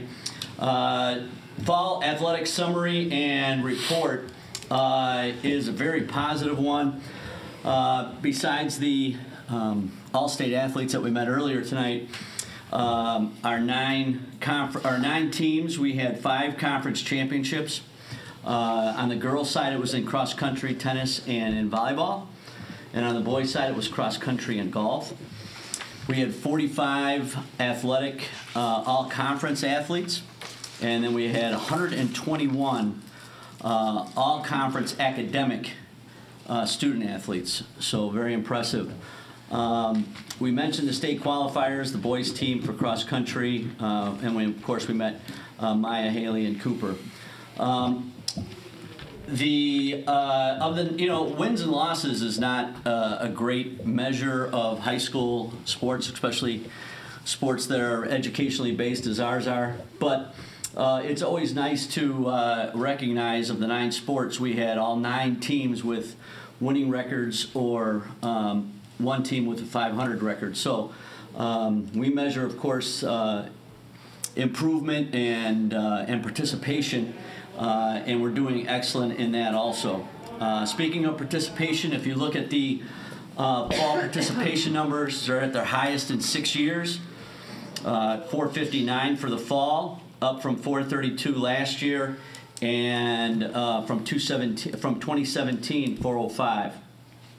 And then in the pay-to-play participation fee, you can see that we've collected, as of the report, a little over $58,000. And then you can see the numbers of those students that had their fees waived. So again, the numbers are excellent. They're improving. I know I was up here a couple months ago talking about the number of athletes, number of student athletes that we have participating in sports. It's a very positive thing. And a number of multi-sport athletes. We just had 2 of them here tonight, Cooper and Maya. So very exciting things for RB Athletics, and unless there's any questions, that is my fall report. Anything? Thank you. Any questions from anyone? No, we appreciate the brevity and working with our schedule, so thank you. Thank you. Thank you, Dan. Good job. Thank you. Thank you very much. Dr. Freitas will work with you to get a copy of your report for Ms. Fletcher. Put in our positive pride, at least the first 3 pages or something. That's a good idea, yeah. So we have the staffing enrollment report. Okay, Kathleen, about staffing enrollment. Kristen, you have the first piece, which is our enrollment projections and staffing projections, correct? Typically we do it in the reverse order, but I'm... Okay, you want to go, that's true. I'm fine with The board report begins on page 203. And the report begins with an update on classes over and under the cap, as well as current class averages. Beth and Kylie will be presenting those 2 reports. Am I presenting the class averages report too? Yes? Okay, awesome. Okay, so for the classes over and under cap, what you can see first on your handout is the classes that are under 20 that we asked for board approval to run. So when Beth makes this chart, you can see the course, the enrollment when we came to the Board of Education and asked for permission to run those courses under the cap, and how many actual students were sitting in seats as of the end of October when Beth and I looked at the numbers again. And then in the very last column, you can see what the actual cap for that class is. So you see courses like Tier 3 reading, sophomore reading, and pre-algebra, which are typically considered intervention courses. So those generally are always going to be on this list. We're always going to be asking for approval to run those courses underneath the cap. You see our French courses, all of them are on this list for, I don't even know how long it's been, but we've been bringing French to the Board of Education for permission to run underneath the cap for quite some time in order to try to preserve that language. And then you can see there's one choir that was under 20 that we asked for approval to run, which is chamber choir. We asked for permission to run it at 16. As of October, that number went up to 22. Then in the second chart, you can see classes that are over 20, so they're not at that low threshold, but they're under the class cap. So you will see, again, some of our music courses, madrigals, concert marching band, honors wind ensemble. The jazz and honors band we typically run together. This year we, in March, planned to run that together, and then we ended up splitting it with the board's approval. So we, in the October enrollment column, that's why you see jazz band and honors jazz band teased out in terms of how many students are in there. The orchestras, the choirs are on this sheet. And then some of our AP courses, our capstone courses, AP Studio Art. We have AP Calc BC that typically runs pretty low. And then our AP Chem and AP Euro as well. Along with, if you look at the second page of that, AP Literature is kind of our capstone for our heritage speaker population. And our repertory dance is under enrollment cap as well. The very last chart on this document shows the classes that are over the cap. These are classes that run only one period during the day, so there's only one chance for students to get into those classes. We, in March, had 48 students requesting or registered for a symphonic marching band. That is one of the courses as well that we put 2 teachers in because of the course being over the cap. Clarion and Rouser, the newspaper and the yearbook, typically run over cap, and that's something that teachers are really okay with. They want the students in those programs to be able to get their publications out. Obviously, we have to keep our eye on that to make sure they're not too far over the cap because the students wouldn't fit in the classroom. Is symphonic or entry level? No. Concert. No. Concert. Honors wind ensemble is the highest level capstone, right? Yes. Can I make a clarifying comment on that? Mm-hmm. Concert is entry level, first year or freshman, and then symphonic is your second year unless you audition for the honors wind ensemble. Can I check on that? One more time, Joe. Yeah, thank you. Concert is your entry level, so your first year and freshman. Then your second year, you will be placed into symphonic unless you audition for the honors wind ensemble. So we have 25 students in marching band right now. No. That is freshman marching band. Yeah. The class is named concert marching, but it's the year-round concert class. Everyone in band except for jazz is expected to be in marching. Okay. So there's an additional marching band that's not reflected here. Yes, marching band. Our number consists of the students in concert, symphonic, as well as honors winds. Right. So there's 3. So I was just doing the numbers. It's roughly 105. Correct. That sounds about correct. Yes. Okay. So symphonic is the mid-level. That's our largest group. I was just looking to see how we could balance those a little better, but freshmen are traditionally is the concert, correct? Yes. Thanks, Joe. Or any entry-level first-year musicians. Right, new transfers, right? Yeah. Yeah. Any other questions on the? Beth, we should, I know we have a lot of music parents here tonight. We should be keeping an eye on the concert, and we talk about numbers with them, so we need to keep an eye on how many students are coming in that concert class, because that will project how this projects out over the next 3-4 years, right? Like, I would imagine, is that number, are there students that are freshmen that could be in honors wind ensemble or the symphonic? So we have had. Okay, so there's not. We don't just have 25 freshmen in my band. That's what I was trying to ask. Last year we did have a unique situation where I believe we had a sophomore or a freshman in symphonic, and I think there have been situations where freshmen have been in the honors ensemble as well. But typically, freshmen are in that entry level. Right. So that's a number that, like, I would like to see eventually, and I'm sure the music parents that are here tonight would like to see the cadet or the concert marching band be closer to like a symphonic marching band where there's 45 students, so we know that every year if we have 40 or 30 or 35 or 45 new students coming in as freshmen going into our marching band, we should always consistently be running around 100, 110 in our marching band, correct? Do we have trends coming from our feeder schools? And you may or may not. I was at Hauser's concert, winter concert for my grandson, and I want to say he said every 8th grader was in some kind of music program. No, 6th grader, all but 2. Yeah.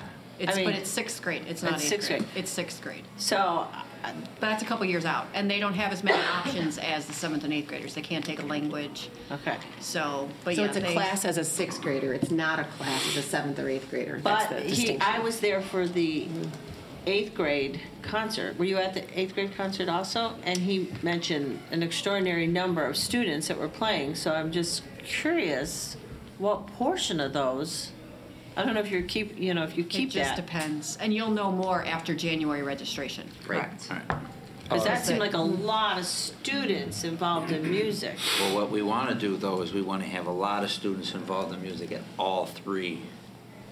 Could I make an additional comment on that? Hauser has not necessarily been an issue growing our enrollment. Well, that's a lot of kids coming from one school, so if they're coming like that from all the schools, I was just surprised how many students But I there think were in the one program. of the reports we've seen in these discussions previously has been the music program and then seeing it by year of enrollment, which I think gets to your point and your point both, right? Like it's that sustained enrollment coming from 8th to freshman is certainly really important, but then keeping enrolled freshmen through junior year, senior year. That's where I think there's, students give and so they take it, right? There's some back and forth. I'm sorry, Joseph. It's all good. Another comment I would like to make is over the course of the years I've been here, we have seen an increase in students from orchestra joining in, and since they have experience in the music department, their entry level is the symphonic band. So we do have students coming in through that. And then we also have a couple students who were only in jazz that are then coming into band as well. I believe we had 2 students that were in jazz last year and not symphonic or concert that are now in symphonic because of that. And an orchestra student who over the summer decided to join the band and they were placed into so symphonic. doing both orchestra and band, yes. or leaving orchestra and going to band? So the concert enrollment doesn't necessarily predict the symphonic enrollment because there are other avenues of getting into symphonic. Okay, thank you. Other ensembles, if like strings or I think even choirs, if they show interest, they would enter in at the symphonic level. But this is the 25 for cadet this year, and we're anticipating one more low year based on the report we saw when we were going through all the staffing this summer, or is this the low year? That there's only 25? This is one of the lower years, yeah. Okay.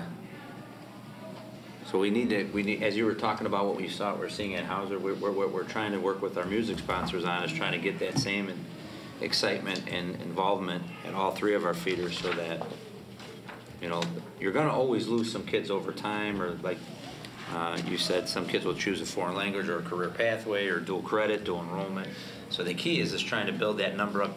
The larger the number we can get in as freshmen, there's a better chance of keeping those larger Which is numbers. why I think they also announced Right. their trip for next year early. So early, right. That's why we Because go they to our wanted points. to get those freshmen, the 8th graders now to be excited about that option when they're freshmen. Because I'm using it on my great niece, so. I do believe that was the reason we Yeah. announced the trip so early into the year. Yes, it was. Okay. And then the other document I that's... think Ms. I have Reska one, had a question. The question, so French 1, 2, and 3, are those 3 individual classes? Yes. So, you know, I was talking to alumni who had taken German a long time ago when we had German. And they were reminiscing how multiple levels were taught all 4 years. While they were here for the 4 years, all 4 levels were in the class at the same time. What they switched to was 3 and 4 were combined for German. Well, this alumni was a little older, and while this alumni went through school here, she had been in the classroom where all 4 levels were there. So that was her experience. So it was just curious to me that we have some history where multiple levels are taught together. We have multiple levels Yeah. taught at the upper levels of French. My office is in the world language hallway, so if I say that I think teaching multiple levels of a world language all together in one, I'm pretty sure that Ms. Forberg will be at my door in the morning, because I don't know that introducing someone to a language while they're this is the first, learn the colors, I don't know how well that would go with Three some and of the four upper were the levels. primary. We have combined 4 and AP, and I think that's even, as a teacher, right, you're teaching 2 classes that are meant to be housed as their own unique classes, one preparing for an AP test while you're teaching other things. I can't imagine when I was teaching English, if I had to teach 2 classes within one period, I don't know that I would have made it. So it has been done. I don't know if anyone would say that that's necessarily the way to build a program or best practice. Because French 2 is at close to 30, it's close to the cap, because so many of the freshmen are coming in at French 2 instead of French 1. That's why the French 1 number is a little bit lower. So you'd have to combine French 1 and 3, which I think would be really tough. And then that would be 18 and 16, which really be over. So, you know, the question would be, and somebody else, so this person said that they actually were quite fluent by the time they got out for 4 years, because you actually are hearing the language, you're hearing it spoke, you've got mentors there. It would be interesting just to hear from that department or those teachers, pros and cons, you know.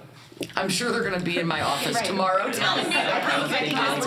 If they're watching this board meeting, they'll be in my office. I'll know. I don't think a teacher is going to want to promote during course levels.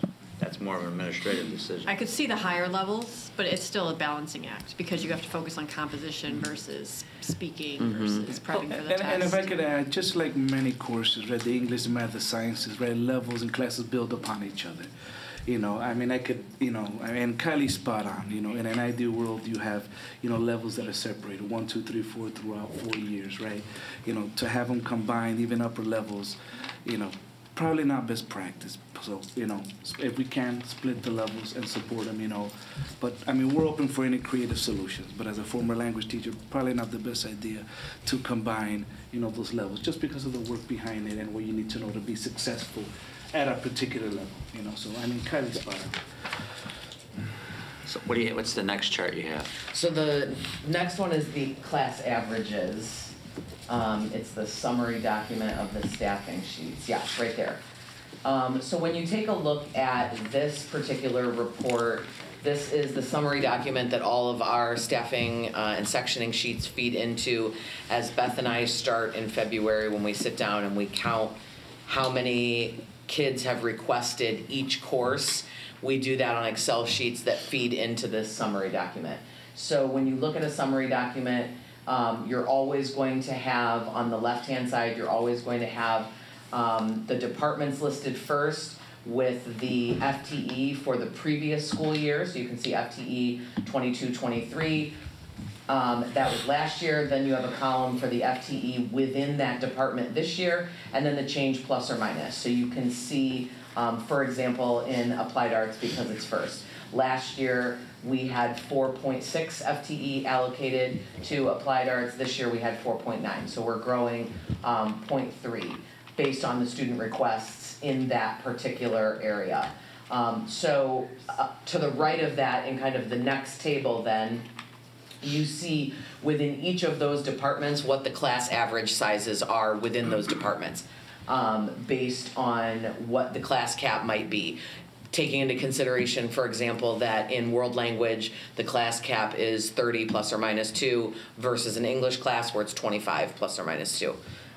So you can see the averages in the departments. Those averages are representative of this school year. So the FTE column is there for reference from the previous year, but those class averages are based on the numbers that Beth pulled, and I typed in for her in October, of how many actual students are sitting in those classes. When you take out the students who might have dropped or who might have moved into another level, so on and so forth.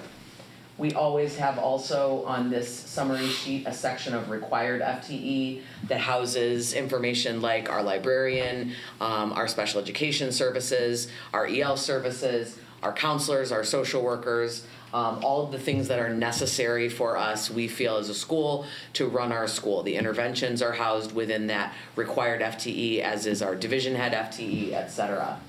What you see then, kind of in the bottom on that longer chart, you're going to see those historical averages. Since the top chart really only shows you the averages from this school year, you get a sense of what some historical averages are, and it's broken out so that you can see what are the class averages in classes where the cap is 25, your English classes, your math classes, your lab science classes, versus what are the class averages with some of those larger classes included. Those larger classes being the 30-to-1 classes, so put your world language in there and your social science in there. Some of your applied arts classes may be in there. And then you also have the breakdown of the average sizes of our core classes as well as our intervention classes. So just giving you a historical picture of what does the average class size look like in our building. This year, I added a chart down at the bottom to give you a snapshot of our staffing, our projected staffing versus our actual staffing. So as soon as I stop talking and people can listen to Kristen do the part that they really want to hear, right? What did Kristen project our number of students, and what would it take to teach those students? What is the projected FTE? And then we did an actual FTE. So going back to the 2019-2020 school year, you can see where we were projected to fall. You're good, Marianne. Scroll down just a tiny bit. There you go. Where we were projected to fall in terms of what it would take to staff the building, what we actually allocated FTE-wise, and then what the difference is. So for example, in 23-24, Kristen projected our staffing to be needed as 106.4. We are currently staffed at 111 for the school year, so that's plus 4.6 FTE. So we did that for as many years as we were showing historical data, just to give an idea, since we're doing the projection right now, where we have kind of landed in the last handful of years, projected versus actual, in how we are staffed. So why do we get all this information in November? Just a reminder. So, right, we approved the levy today in December. Normally we do this report in November when you're first seeing the levy for the first time, but because we had some changes with the auditor and the auditor got sick, solar, we moved a lot of things around. But normally you see the staffing and enrollment projections now. So you have an idea of, then we approve the levy, then when we come back from winter break, you start the budget cycle in February, you start the staffing, like the actual staffing based on the number of courses kids chose, what staffing classes get staffed at, and what people that we need to, if there's any reductions in force or anything, there's state mandates that have to be completed or complied with under school code that has to be issued in March. So this kind of is starting that cycle, okay? The other reason why it's important is like 80% of your budget is staff, personnel and benefits, right? So like right now, we've ran a surplus the last few years. We're able to support the additional 4 teachers. The year before, we had an additional 1.2 teachers. It's just something there for us to keep a benchmark on.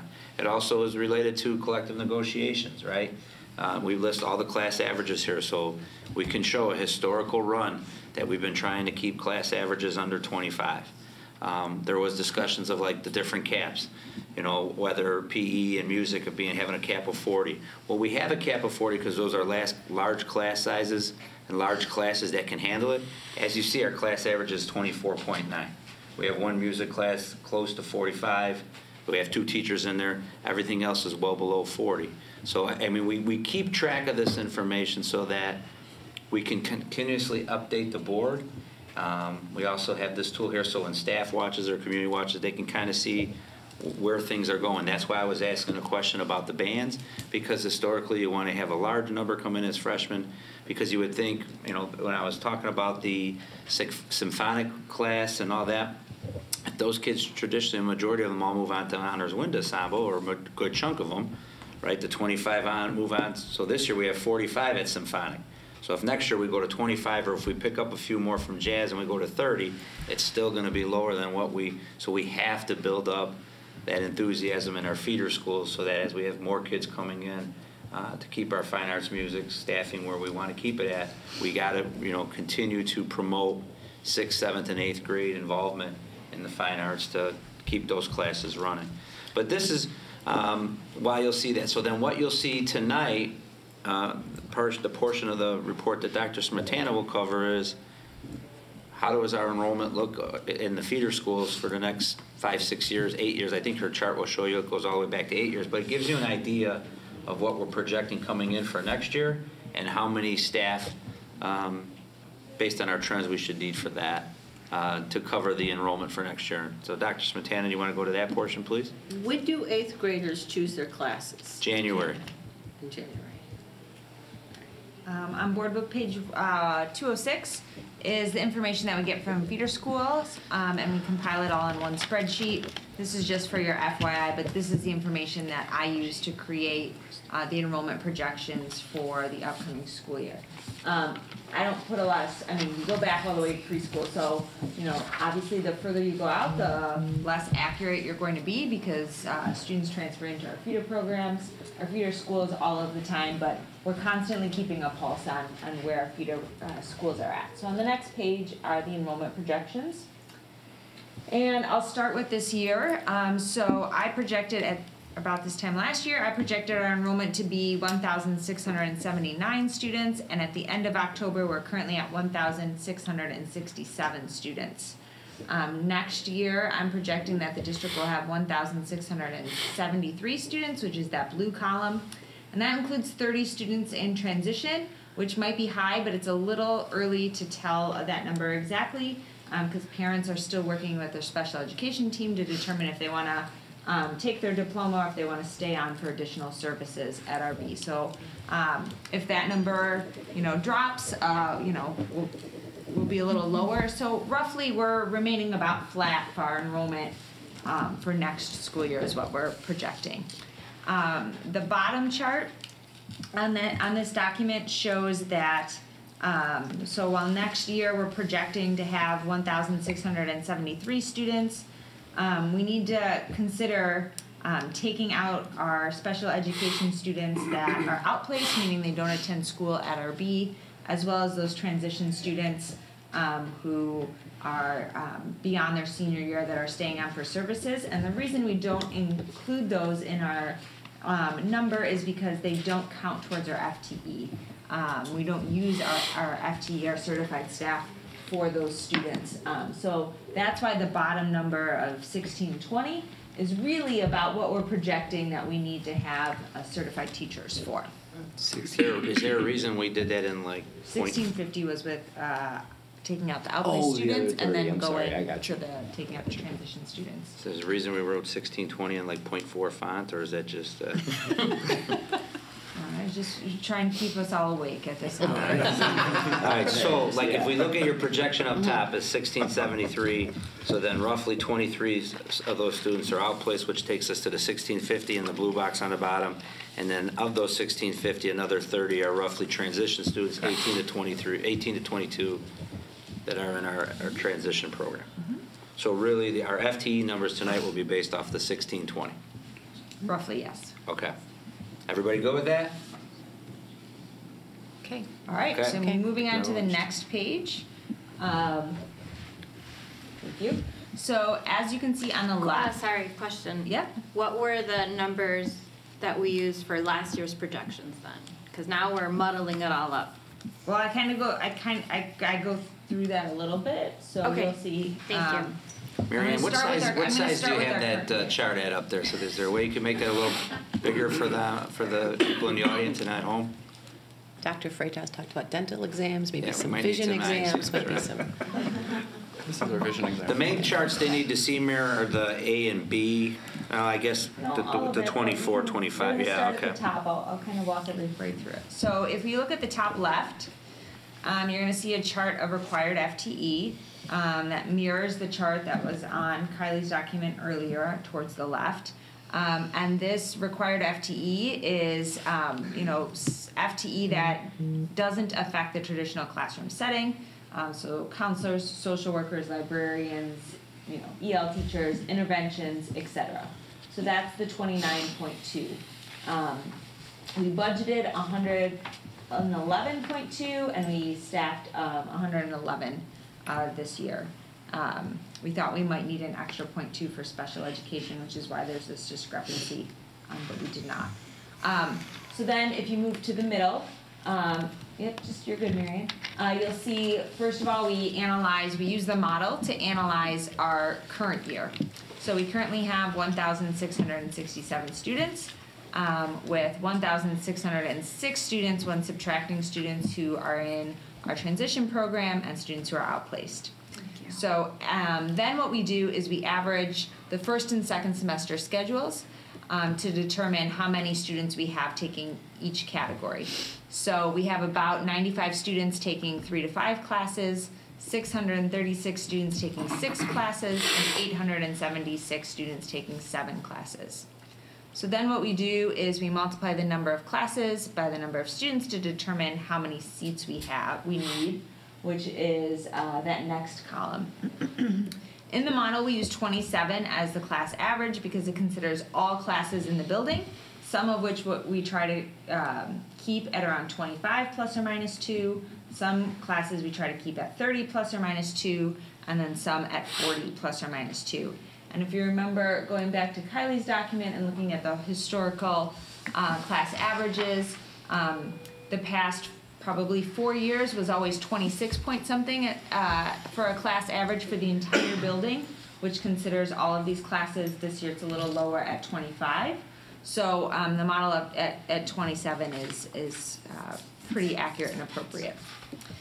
So then what we do is we divide by the number of seats by the class average to get the FTE that we need to fulfill all of those. And then we add that up with the required FTE, and the model shows that we should be at 106.4 for this year. And as Kylie presented earlier, we're at 111.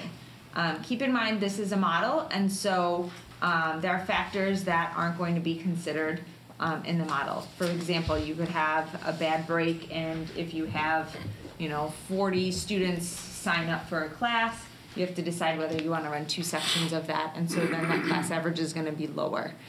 So the model is never going to be completely accurate, but it's a good starting place to have the conversation. So then what we do is we use the model to create a starting point for next year. So as I said, we're projecting 1,673 students. And historically, it's about 3% that do not take classes towards FTE. And so if you take off that 3%, that leaves us at 1,623. I was using 1,620 before counting actual kids. So roughly, it's about the same number.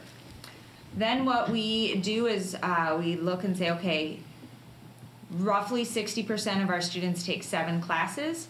And just so that everybody knows, that's generous. That's kind of a buffer in the model because this current year it's 54% of our students that are actually taking 7 classes. So there is a little bit of flexibility built in there as that varies from year to year.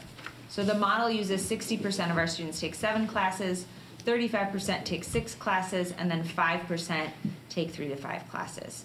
So that, along with the required FTE for next year, would put us at 107.9 FTE as a starting point. And then option B and C are slightly larger class averages that we always compute as well.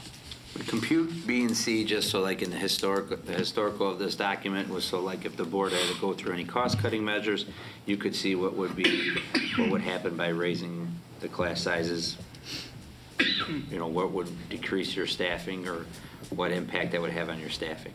So based on where we're at financially, without any unforeseen conditions, the model has us projected at about 107.9. So I'm recommending to the board for now and to Kylie and Beth as they dive into the staffing process with the divisionals to try to maintain the 111. I think we could sustain another year of having about 3 additional teachers than what's required. So, you know, where this becomes an issue so that people understand that, whether it's teachers watching or community members watching is, okay, great, we're staying at 111 or the recommendation is to stay at 111 even though you're at 108. It's where those 111 go, right? So if you see a huge spike in kids taking classes in a different department, that department's going to swing the pendulum of where that 111 is being cut into or divided up into, right? You're always going to have your cores, but so that's why it's important that you know we continue to maintain enrollment in classes because student interest will drive how the 111 gets displaced. So are we anticipating, because we're going to have some language requirements now, right? Language requirements don't come until like 28. Am I correct on that, Ms. Augustine? So listen, here's 27. 27. Yes. Okay. There's 2 things that are going to be that are at play here, and this is important for some of our audience members as well. Okay. 27, you have a language requirement that was recently passed by the state legislature that all kids have to take a minimum of 2 years of a foreign language. There also is legislation that kids have to take career and tech ed classes in order and start to earn a career pathway or get so many hours in a career pathway course. So what the superintendents have started to do, you know, I belong to 2 associations. I belong to the Illinois Association of School Administrators, which is all the superintendents in the state. The second association I belong to is the High School Superintendents Association. Because when you get just the high school superintendents in the room, they'll say, well, listen, if you're going to make us, if you're requiring us, if you're increasing requirements from the state legislature, such as career pathway endorsements and foreign language endorsements, and you still have the same graduation requirements of 4 math or 3 math, 4 English, right? PE. We're running out of time. PE. So what we're trying to work on as a high school superintendents association is to go back to the legislature and see if we can move that foreign language requirement to maybe become a middle school requirement or a K-12 requirement so that it's somewhere, it's spread out. Because RB is no different than any other high school. Eventually, there's only so much time in a school day, and if you keep putting all these mandates on schools, it's going to force a kid to say, well, I really want to take my AP Chem, I got to get my year of Spanish in, I need to take a career pathway. What happens to my love for drawing and painting? What happens to my love for music? What happens to my love for singing? So it forces a bottleneck. So that's something that we're trying to work on as a high school superintendent association, to go back to the legislature and lobby that, you know, at least that foreign language requirement could possibly be moved to be spread out like 6 through 12 or some other way so that it gives more flexibility to the high schools.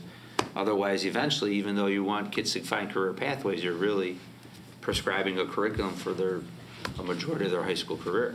So if they have to define a career pathway, what about the student who's saying they're going, you know, to the 4-year college for an academic, you know, they want to pursue science or an engineering degree? If it's a legislative issue, then you can't, they have I'll to. let Beth answer. Well, I think there's still pathways that they could pursue. They still have to. Yes. Are those defined, like in the curriculum book, what courses you would have to be taking or tracking to be on that path? Correct. We would align our curriculum with that career pathway and make recommendations that students would take these RB courses to help lead them in that direction for that career pathway. Do they do that freshman year, or? It's not live yet. It's not required at this point. So that's something like with the development of the division heads and hiring Kendra as the division head. That's something Kendra and I will work on, is putting those pathways together so that it will be defined, and all of our courses will fall into some of those scopes and sequences. So an English course, for example, is going to be in all the pathways because every kid has to take 4 years of English. But certain pathways, you may want to lean towards taking a 4th year of science, or it'll be recommendations within those pathways once we have that alignment done. But there's a process to have it approved. Correct. So we have one already approved, like we're ahead of the game. Our media, radio and TV broadcasting pathway was already approved. So we already have one, which is great. And so we have to work on every year. It would be nice to add another one. I'm just thinking, if you have the 4 years, that way you avoid that bottleneck junior, senior year. Got to work through that. Just spread that. Good questions. That the way that it's set up is the school has to offer the pathways. The pathways have to be implemented where we have to have 1 by 2027, 2 by 2029, and we're in a good place. Yeah. We've got time. It's not about an individual student necessarily. It's the opportunity for them to achieve the endorsements, and each high school is required through the legislation to meet that requirement in a phased-in time frame. So as they're already working on it. What you said, TV production already has that. So goal is met ahead of time. Now we have the opportunity to plan out what we want to offer. And students don't have to earn an endorsement. We have to offer endorsements. So they can go. And they have 4 years. The nice thing is they have 4 years. So freshmen coming in has 4 years to make all that, right? It really happens in 2. Their junior and senior year. While sure they have all that time, it really happens in 2 years, and it's about the school organizing team-based challenges where students can work in and do an authentic problem related to different career field or endorsement path. So. But it's something that's far down, a few years down the road, but it'll be here. I'm working on trying to keeping the big picture. This Plainsville region is doing a very good job of keeping that at the forefront. It's not something that they're unaware of. It's something that is being implemented as a very thoughtful, ahead of time push with partnership through ISBE and Northern Illinois and the P20 network. So. I think we had a couple of general questions. I was just going to add another part of the big picture that I didn't touch on is if you look at the enrollment projections, we are projected after next year for our enrollment to start to decrease overall. So in 2026, it'll decrease just a little bit, which means maybe if we get some transfers into our feeders or more than we expect, maybe we'll be flat. But then in the upcoming years, 27, 28, and 29, we will be decreasing enrollment, which also leads to decreasing FTE as well. So we'll have fewer students to staff for. A projected decrease. Correct.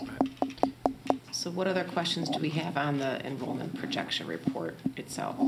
So we see this now, and then we'll see a revised version or an updated version in a March timeframe, correct? Yeah, it will either be the February cow or the one meeting in March. Probably the meeting in March. What happens throughout the month of February, that's where we look at all the class selections, assign staffing. The divisionals now will be a part of that process. So the divisionals will work with Kylie and Beth and Dr. Freitas, to say whether they want certain classes to run at certain levels. So we have a tendency to take our intervention classes and run those closer to 20, and some of our honors classes closer to 25 or 28.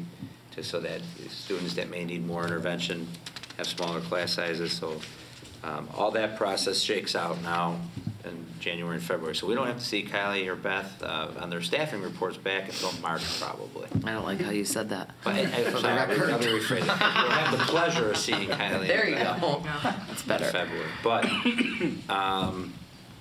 you know, that future Bulldog night, which I believe is January 17th. Right, that's when. And the week before Future Bulldog Night is when we're doing all-around RB at all 3 of the feeder schools. So all of our elective programs are sending teacher representatives over to kind of pitch our programs. Mr. Holdren has been working with the different departments to put videos together to highlight some of what's going on. We did that scheduling strategically this year for the purpose of thinking about those recruitment efforts and not just music, but in all of our elective classes who want that opportunity to be able to recruit students. So now the week before Future Bulldog Night, our teachers will be in all 3 of the partner schools' buildings talking up our programs. They will come to Future Bulldog Night and get an additional opportunity to meet students, see teachers after they receive their placements, talk about those opportunities some more, and then by the time we come in Saturday, January 27th for incoming freshman registration, they'll have had all of our pitches, they'll have seen all that we have to offer, and that's where they go in and they will choose our classes, and that within a week after that, Beth and I will hold up in a room and start Play with numbers. counting all the little tick marks. It will shake itself out a little bit, right? And the feeder schools actually received their placement scores today, so the fun begins. It's rolling. Okay. rolling. Okay. Thank you very much. Thank you. Thank you. Thank you very much. Thank you guys for sticking around for that. Of course. I want to make sure we don't skip anything in general. I think we're on consent agenda, and approval of minutes. Ms. Gasko. The Board of Education, Township High School District 208, Cook County, Illinois takes the following action on the listed consent agenda items. Approves minutes from the meetings held on November 14, 2023, open and closed. And overnight field trips 2023, 2024, and 2024, 2025 school years as presented in the December 12, 2023 board agenda packet. Second. Were there any questions on either one of those matters? Seeing none, I believe we need a roll call, please. Ms. Gasko? Yes. Ms. Ruska? Yes. Ms. Slack? Yes. Mr. Novak? Yes. Mr. Benhorst? Yes. Mr. Durkin? Yes. And Ms. Salis? Yes. Old business, we had a discussion of the life safety items. I think we should move on to the adoption of 2023 tax levy. Any other questions? Can go.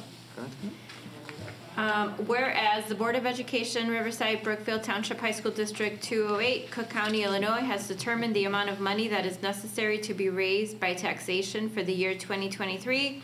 And whereas the Board of Education has heretofore adopted a budget resolution for the district for the fiscal year commencing July 1, 2023 and ending June 30th, 2024.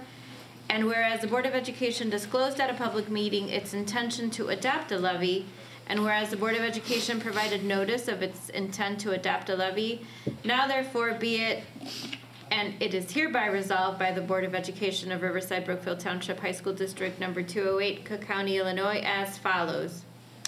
That there shall be, and there is hereby levied by the Board the amounts set forth on Exhibit A attached hereto and made a part of this resolution, which is the certificate of tax levy for the year 2023, that the board president and board secretary are hereby authorized to execute the certificate of tax levy and supporting forms and certifications, and the district administration is hereby authorized and directed to file the certificate of tax levy and all supporting forms and certifications with the county clerk of Cook County, Illinois. I'm sorry, one more time. Second. Thank you. We have a second from Ms. Locke. We do need a roll call, please. Ms. Ruska? Yes. Ms. Slack? Yes. Mr. Novak? Yes. Mr. Benhorst? Yes. Mr. Durkin? Yes. Ms. Gasko? Yes. And Ms. Salis? Yes. And then we have a Press Plus policy issue 113, and there was a minor change you indicated. All minor changes, 7:190. I updated the policy this afternoon so that the new requirement is about the principal or designee making sure they contact law enforcement for the 5 violations. And then it repeated itself by asking the superintendent to contact law enforcement. So I updated that language. It's not included in your packet, but it will say the superintendent to confirm law enforcement has been notified.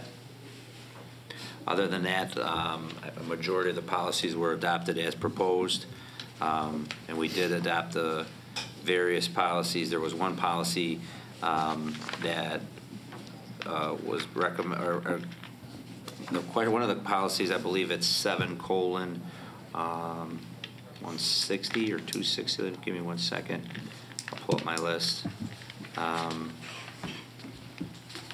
760, excuse me, residence requirements was asking if the district would allow staff members who do not live in the district boundaries to allow their children to go here for free. I put that we should not adopt that. We have families from all over the surrounding communities that try to get into RB, and we've done a good job of keeping it to the residents and taxpayers. So my recommendation was to not support that and continue to only enroll students that live within the district boundaries. And I think the feeders are all proposing the same recommendation. Is there any discussion on any of those items? I think we saw these last meeting, so this is not a first read.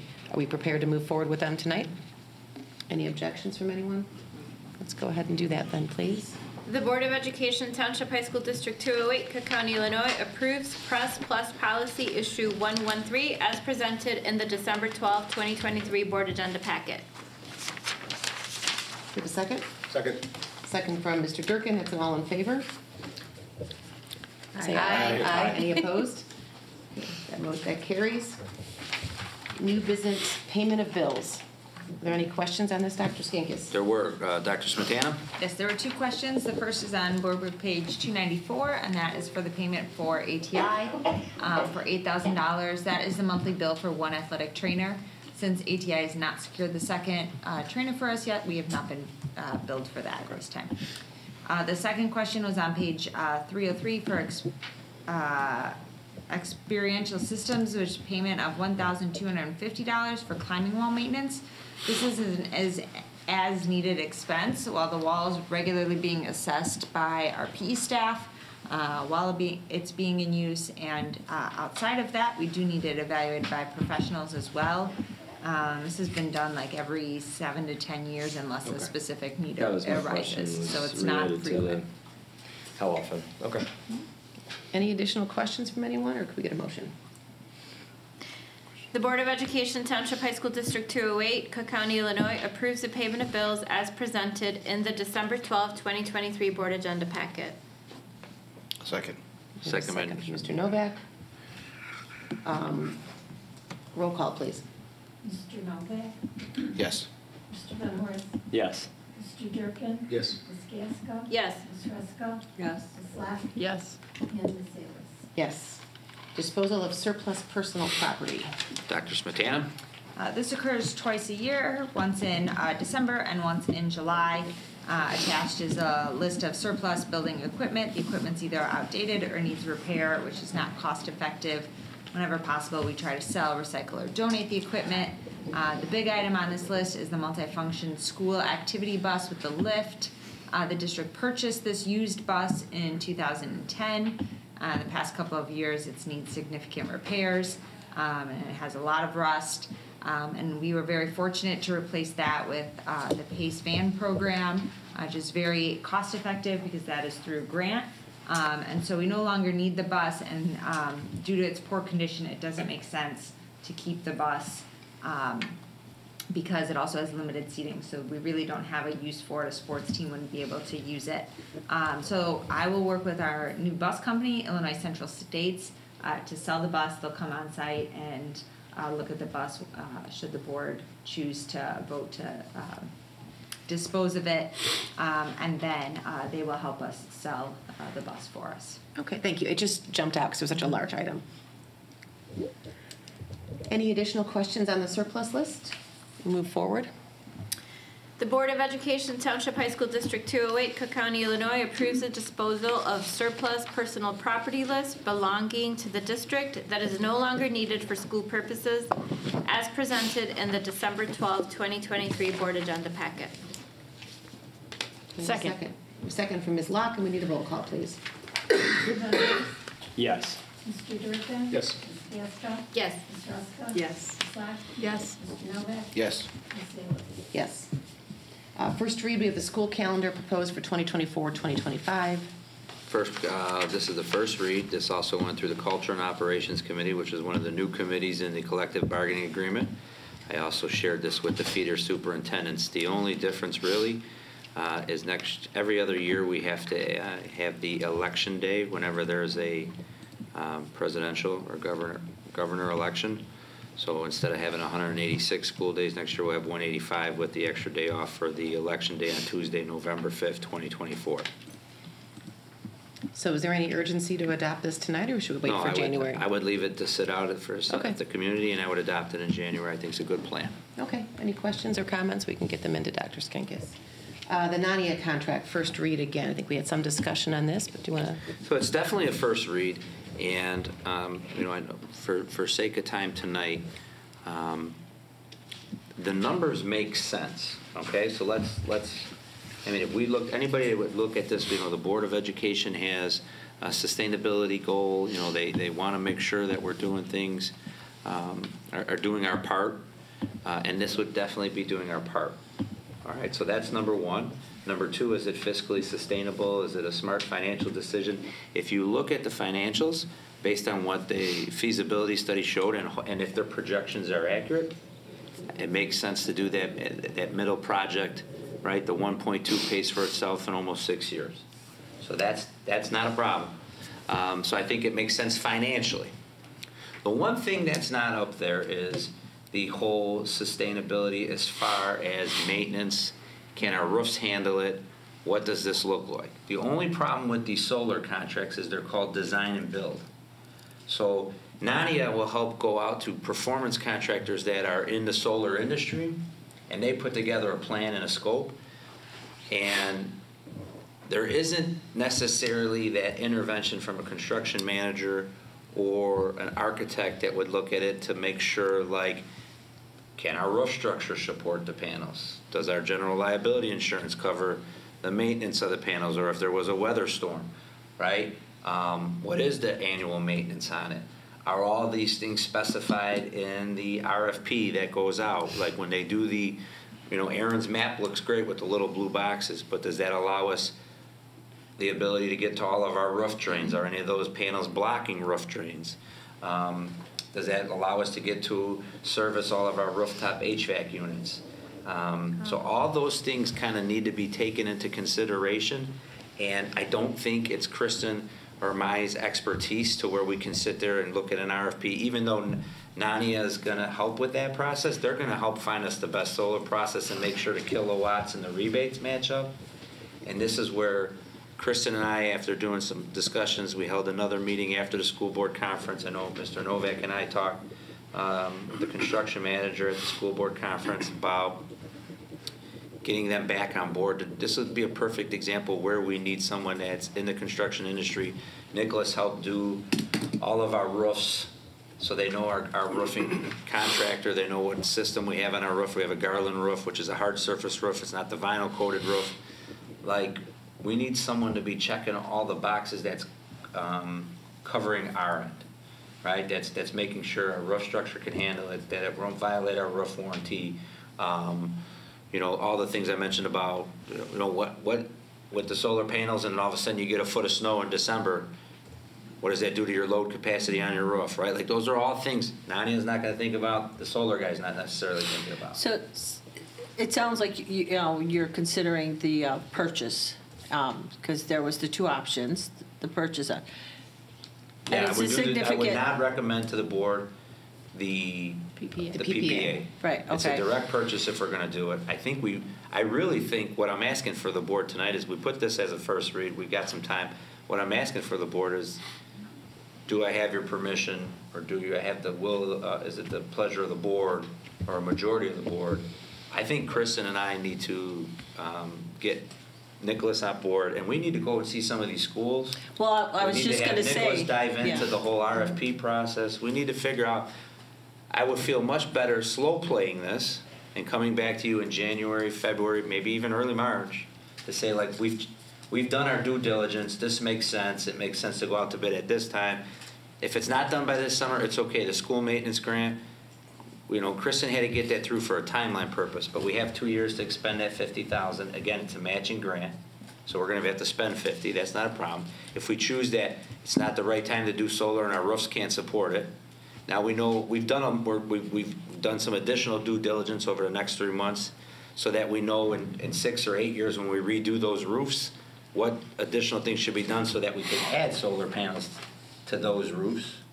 So I think what I'm looking for tonight is some direction from the board. I think this is something that we should definitely keep as an open project right now, but I think we need to do some homework with Nicholas, Nania. And can we get some testimony from schools that maybe Well, that would all have be done included this? in what I'm saying, and we need to do some more research is basically what I'm saying. Yeah. The most important research to me would be have someone that builds schools for a living like our construction manager, because when we did a Zoom with Nania, and he started to drill down about warranties and He meaning Nicholas. He meaning Joe from Nicholas. They didn't have some of those answers. They needed to go and check. But I'd also like to hear back from a school that didn't use Nania, for instance, like a school that went with just a construction manager approach versus a Nania approach, and how then they solicited the power package ultimately, because that seems to be what Nania ultimately brings to the table, is their negotiation with the providers. It's not just the negotiation and the rebates, but it's also so they would help write the proposal by putting in some minimums as to for the criteria for the project. But then what they do is they sit down and help you compare each proposal, so you know what is in each proposal and what you're getting, so you can compare company to company to company to company. So what is a challenge is a lot of these solar companies are either a part of a purchasing cooperative, so you could just go with them directly, and they try to sell themselves as they're a consultant for you, but they're not, because they're ultimately trying to sell you their specific product We're the from their best. company, right? Whereas like Nania is a complete third party, and so they're going to evaluate, okay, here's this solar company that submitted a proposal, here's this solar company that submitted a proposal, here's pros and cons, and here's what's outlined in their proposal, and that's how it compares to this one, which is how it compares So to you this one. see the value in them. I do see the value in them. It's just that they're not enough. Like, they're not, they don't get into the specifics of the roof warranty and the drain tiles and the design and all of those things, because they don't have the construction background. So that's where Nicholas comes in, and where Nicholas is really important in this project is they have the big picture of that, whereas like Nania is just looking at helping you analyze the different factors of solar, making sure you're understanding and you're comparing apples to apples when you're looking at the different proposals that are submitted. When you use a construction manager like we did on the field, the great example would be like the field, right? And Joe was our construction manager. At that time, he was our construction manager at risk. I doubt we'll be able to do a contract of CM at risk, because this is such a, like, as you heard, there's like 17 schools right now that have it, out of the 865 districts just in Illinois, because it's a new thing, right? But with the field and Joe holding the contract, like for the field, he wrote the RFP, and so it was every single person that submitted a bid had to follow those specific specs that he felt comfortable on and was able to police and manage and secure. So he wasn't worried about being at risk. Like when I say at risk, he held all the subcontractors' contracts. So he wasn't, like, if something went wrong, the school district didn't go after this stone company, this turf company. They went after the construction manager. It was his job to make sure everybody did their job, follow the bid specs, all that. There's not that safety net right now in this process, and I think we need to come up with a way to put that safety net in this process before we can move forward. I mean, I hear you loud and clear about the construction manager, and I'm not opposed to having a construction manager. It certainly would help us with the other thing. But the piece that is continually missing for me, not opposed to the construction, is hearing from another superintendent or another school if things that they might have done different, what they liked, what they didn't like. That's what the construction manager's But I gonna don't do. want to just hear it through Joe, because we would be hiring him. He's going to be completely biased towards, you know, What I'm towards saying our is they, viewpoint. so, He facilitates that, but like we go with. So Right. like We I'll drill be doing down. site visits with Joe, so Joe can say, hey, look, this is a good feature of that. Look, did you notice this, right? Stuff that like, I'm not an expert on solar panels, so I'm not, or construction, so I'm not gonna be able to catch, but doing the site visit with Joe, he'll be able to say like, oh, this is a good solar material. This, you know, this one isn't holding up as well. this is a And school then that we'll talk has to your the- roof surface, and this is how they did solar. And then we'll talk to the school districts. Like me just reaching out to a business manager, they're gonna say like, oh yeah, we're happy with it, we haven't had any issues. Well, that's not, right? Like at the end of the day, that's not helpful. We really need to get into the nitty gritty about like, what issues did they have with installation? What issues did they have with design? Could we move something at a different place? Had we known about this? All of that's gonna come out by having Joe there to help us facilitate that. What you're looking for is what we're asking for more time on. We don't want to, I'm not ready to give you a recommendation. Yeah, I mean, I just don't want to hear, I'm with you for the construction manager. I just also want the other voice to come through. You're loud and clear, you want that construction manager, I get that. When we did the turf, Yes, the we get construction that. manager took us to 6 schools, and we Right. saw 6 different kinds of turfs from 6 different Right. manufacturers. And we got to talk to their athletic departments. Okay. So I would want to do the same thing with the roof and the solar panels.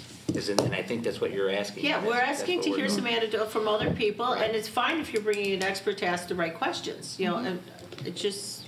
No, This that will be purchase part is of our almost- research. If we went with the medium scope, like, you add on the construction manager, if we need to use an architect, right? Like, those are added costs, so roughly 1.5, maybe a little more.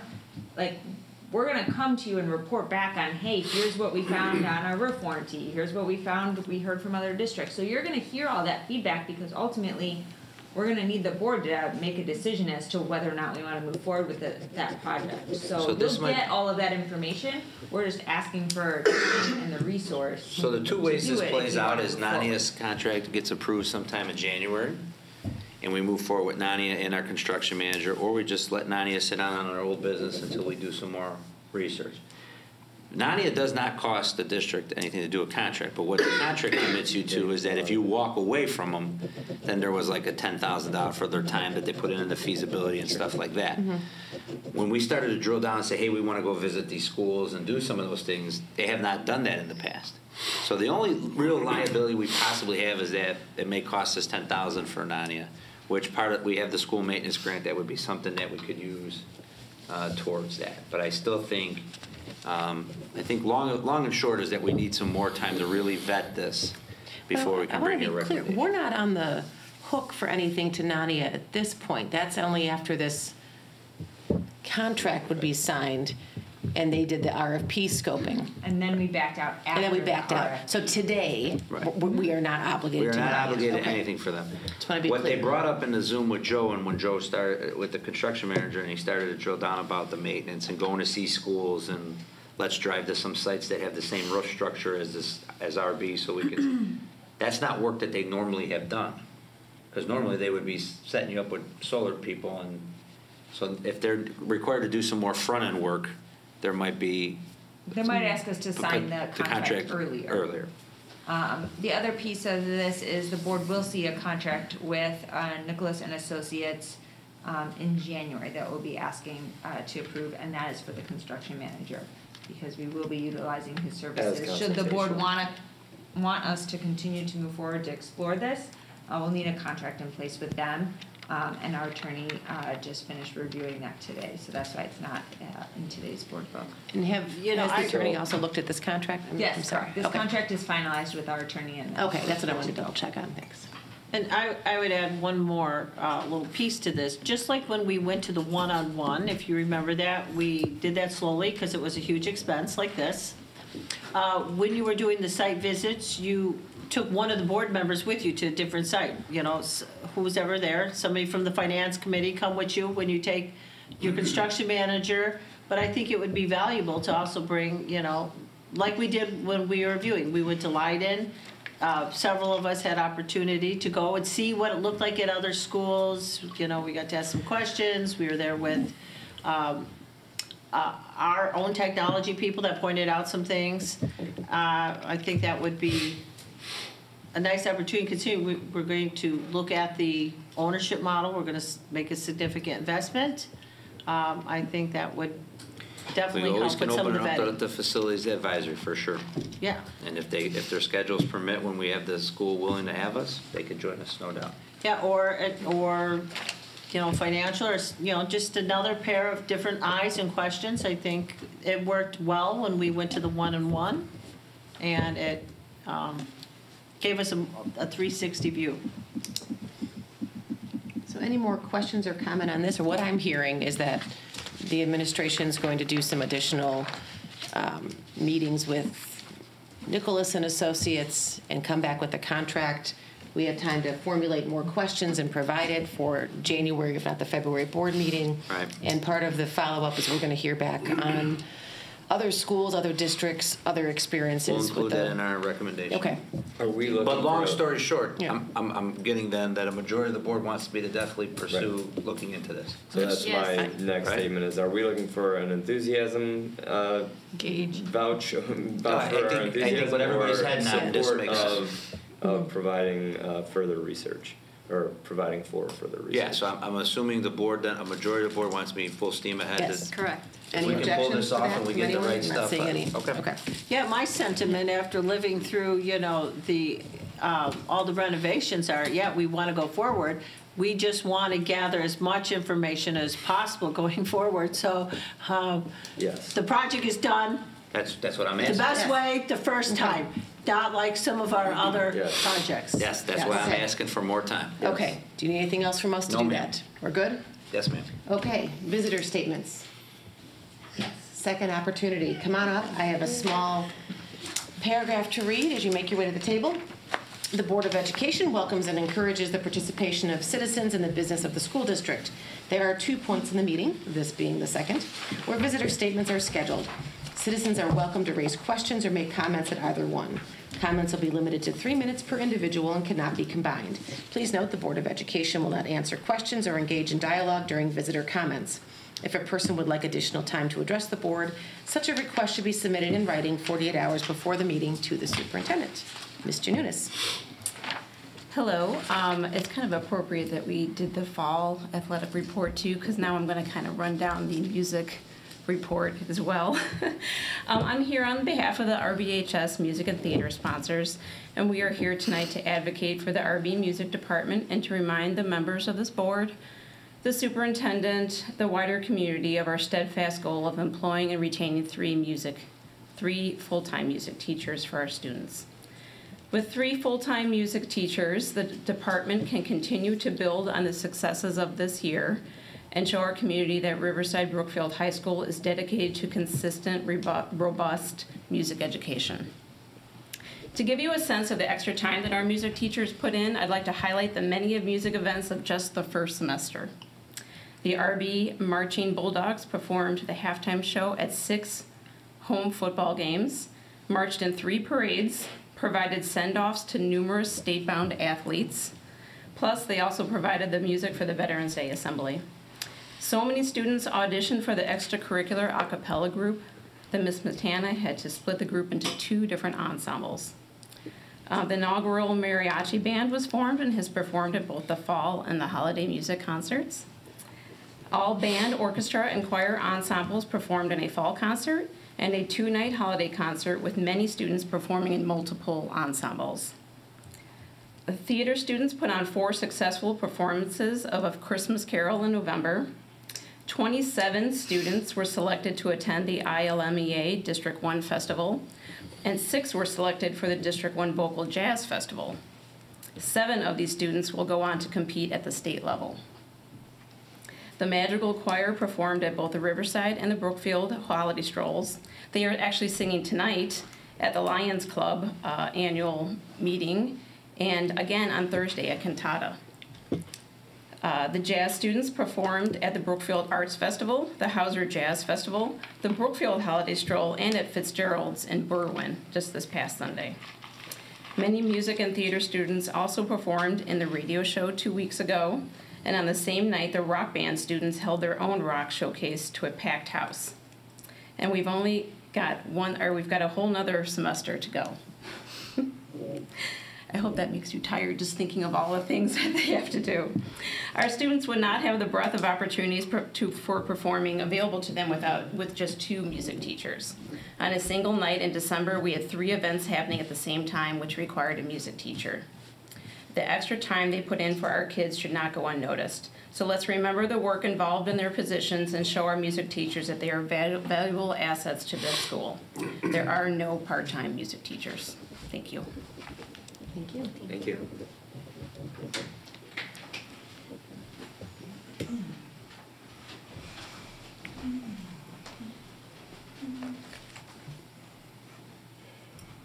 Hello, Maggie White, RVHS Music and Theater sponsors, proud mom of a choir and theater kid. The music and theater sponsors has been diligently working to fulfill our commitment to this board to strengthen the connection between RB and its feeder schools and provide incoming students with hands-on experiences to life as an RB musician. We helped promote and support a feeder school night for the marching band and the junior high choir festival in October, which was record turnout. The orchestra will also have their turn in January at Orchestra Fest at Hauser. And we're constantly looking for ways to reach the parents of younger students and tout the benefits of music education and the sense of belonging it provides. So we pushed to announce the biannual music department trip a year ahead of time so that we can attract interest of the younger students to stay in music at RB. I'm sure there are dozens of parents like myself when I was a junior high parent who was unaware of these enriching trips and things at RB. So we were thrilled to see that Mr. Baum announced the trip to New York in 2025 pending board approval. So we will be on hand at Future Bulldog Night to talk about the benefits of participating in music. We're also planning a music parent Q&A in January to provide assistance to those parents who have specific questions around the enrollment process and how to balance schedules and things. So we're a solid team dedicated to our cause. One thing I've noticed, while other parent groups are facing a downturn in volunteers, our organization is actually experiencing a surge in engagement.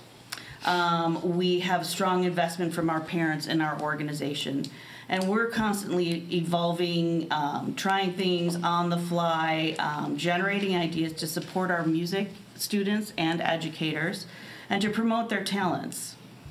This is no easy task, and so far we've shown that we're up to the challenge. We'd also like to point out the prestige and accolades that having a world-class music department brings to RB. With the marching band performing in the Chicago Thanksgiving Day Parade for the first time ever. We made the cover of the Chicago Sun-Times, and we were seen throughout Chicagoland, either live or in person, or on television by millions of people. So this was a real source of pride for our community. So let's continue this momentum. Let's give the music department the support they need to expand their visibility. This will help raise the overall profile of RB as a school that has excellent opportunities in the arts and that can compete with any private school. If you build it, they will come. Thank you. Thank you. Right at 3 minutes, too. Good job. Any additional comments? I know I'm not a visitor, but may I briefly build off of something that she just said? On expanding the visibility of the RB band, something that was noted to us by Mr. Baum, because of our performance in the Thanksgiving Parade, we received invitation to the Ireland St. Patrick's Day Parade. We will not be going as it's such a short notice. A little tough to pull that out. I didn't see the permission slip on the packet for that one, right? We're not going, but I think the opportunities that have been brought to us this year, especially that Thanksgiving Parade, have pushed us into now a global lens, which I think is And it's not just the band, it's the school. We're pushing the school, and I'm extremely happy with that. No, you should be very proud of it. Thank you. Thank you. Thank you for sharing. Any additional comments from anyone? Okay. We did not have any discussion items requested. Any consideration of items for future meetings from anyone? Anything? Don't we normally ask that later? This is for future meetings, right? Yeah. Yeah, okay. So we came back from the conference. I don't know if anybody wants to, if we want to take a few minutes, we can submit them ahead of time. From any of the things that we brought back from conference, since we've invested in some professional development, might be nice to share that. So at our future meeting, we can put that under a discussion item. If someone wants to go ahead and talk about their IASB experience, I think you could open it to the floor and people can jump in. I think a number of people attended. So that's a good suggestion for We can kind of submit them ahead of time and Yeah. kind of collate that. Sure, we could keep it just a good briefing. I know you've got the other IASB meeting you're working on for this spring. Okay, so that's for future meetings. Matters for closed session. Appointment, employment, compensation, discipline, performance, or dismissal of specific employees of the public body. Student discipline, individual student matters, purchase, sale, or lease of real property, probable imminent or pending litigation, collective negotiations, school safety, and confidentiality of closed session minutes. I believe we have a reason to go into closed session. Madam President, Yes, excuse the Oh, I'm interruption. sorry. I do have one more item, the overnight field trips. This is the second time. We did approve it in the consent calendar. Okay. We did, no, thank you. Okay. It's good to be diligent. It's good, but it was approved as part of consent calendar. Ms. Gaska? The Board of Education Township High School District 208, Cook County, Illinois, enters closed session for the purpose of considering the closed session matters as presented in the December 12, 2023 Board Agenda Packet.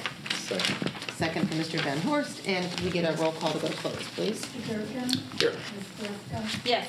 Ms. Costa? Yes. Ms. Black? Yes. Mr. Novak? Yes. Mr. Van Horst? Yes. Ms. Davis? Yes. Okay, thank you.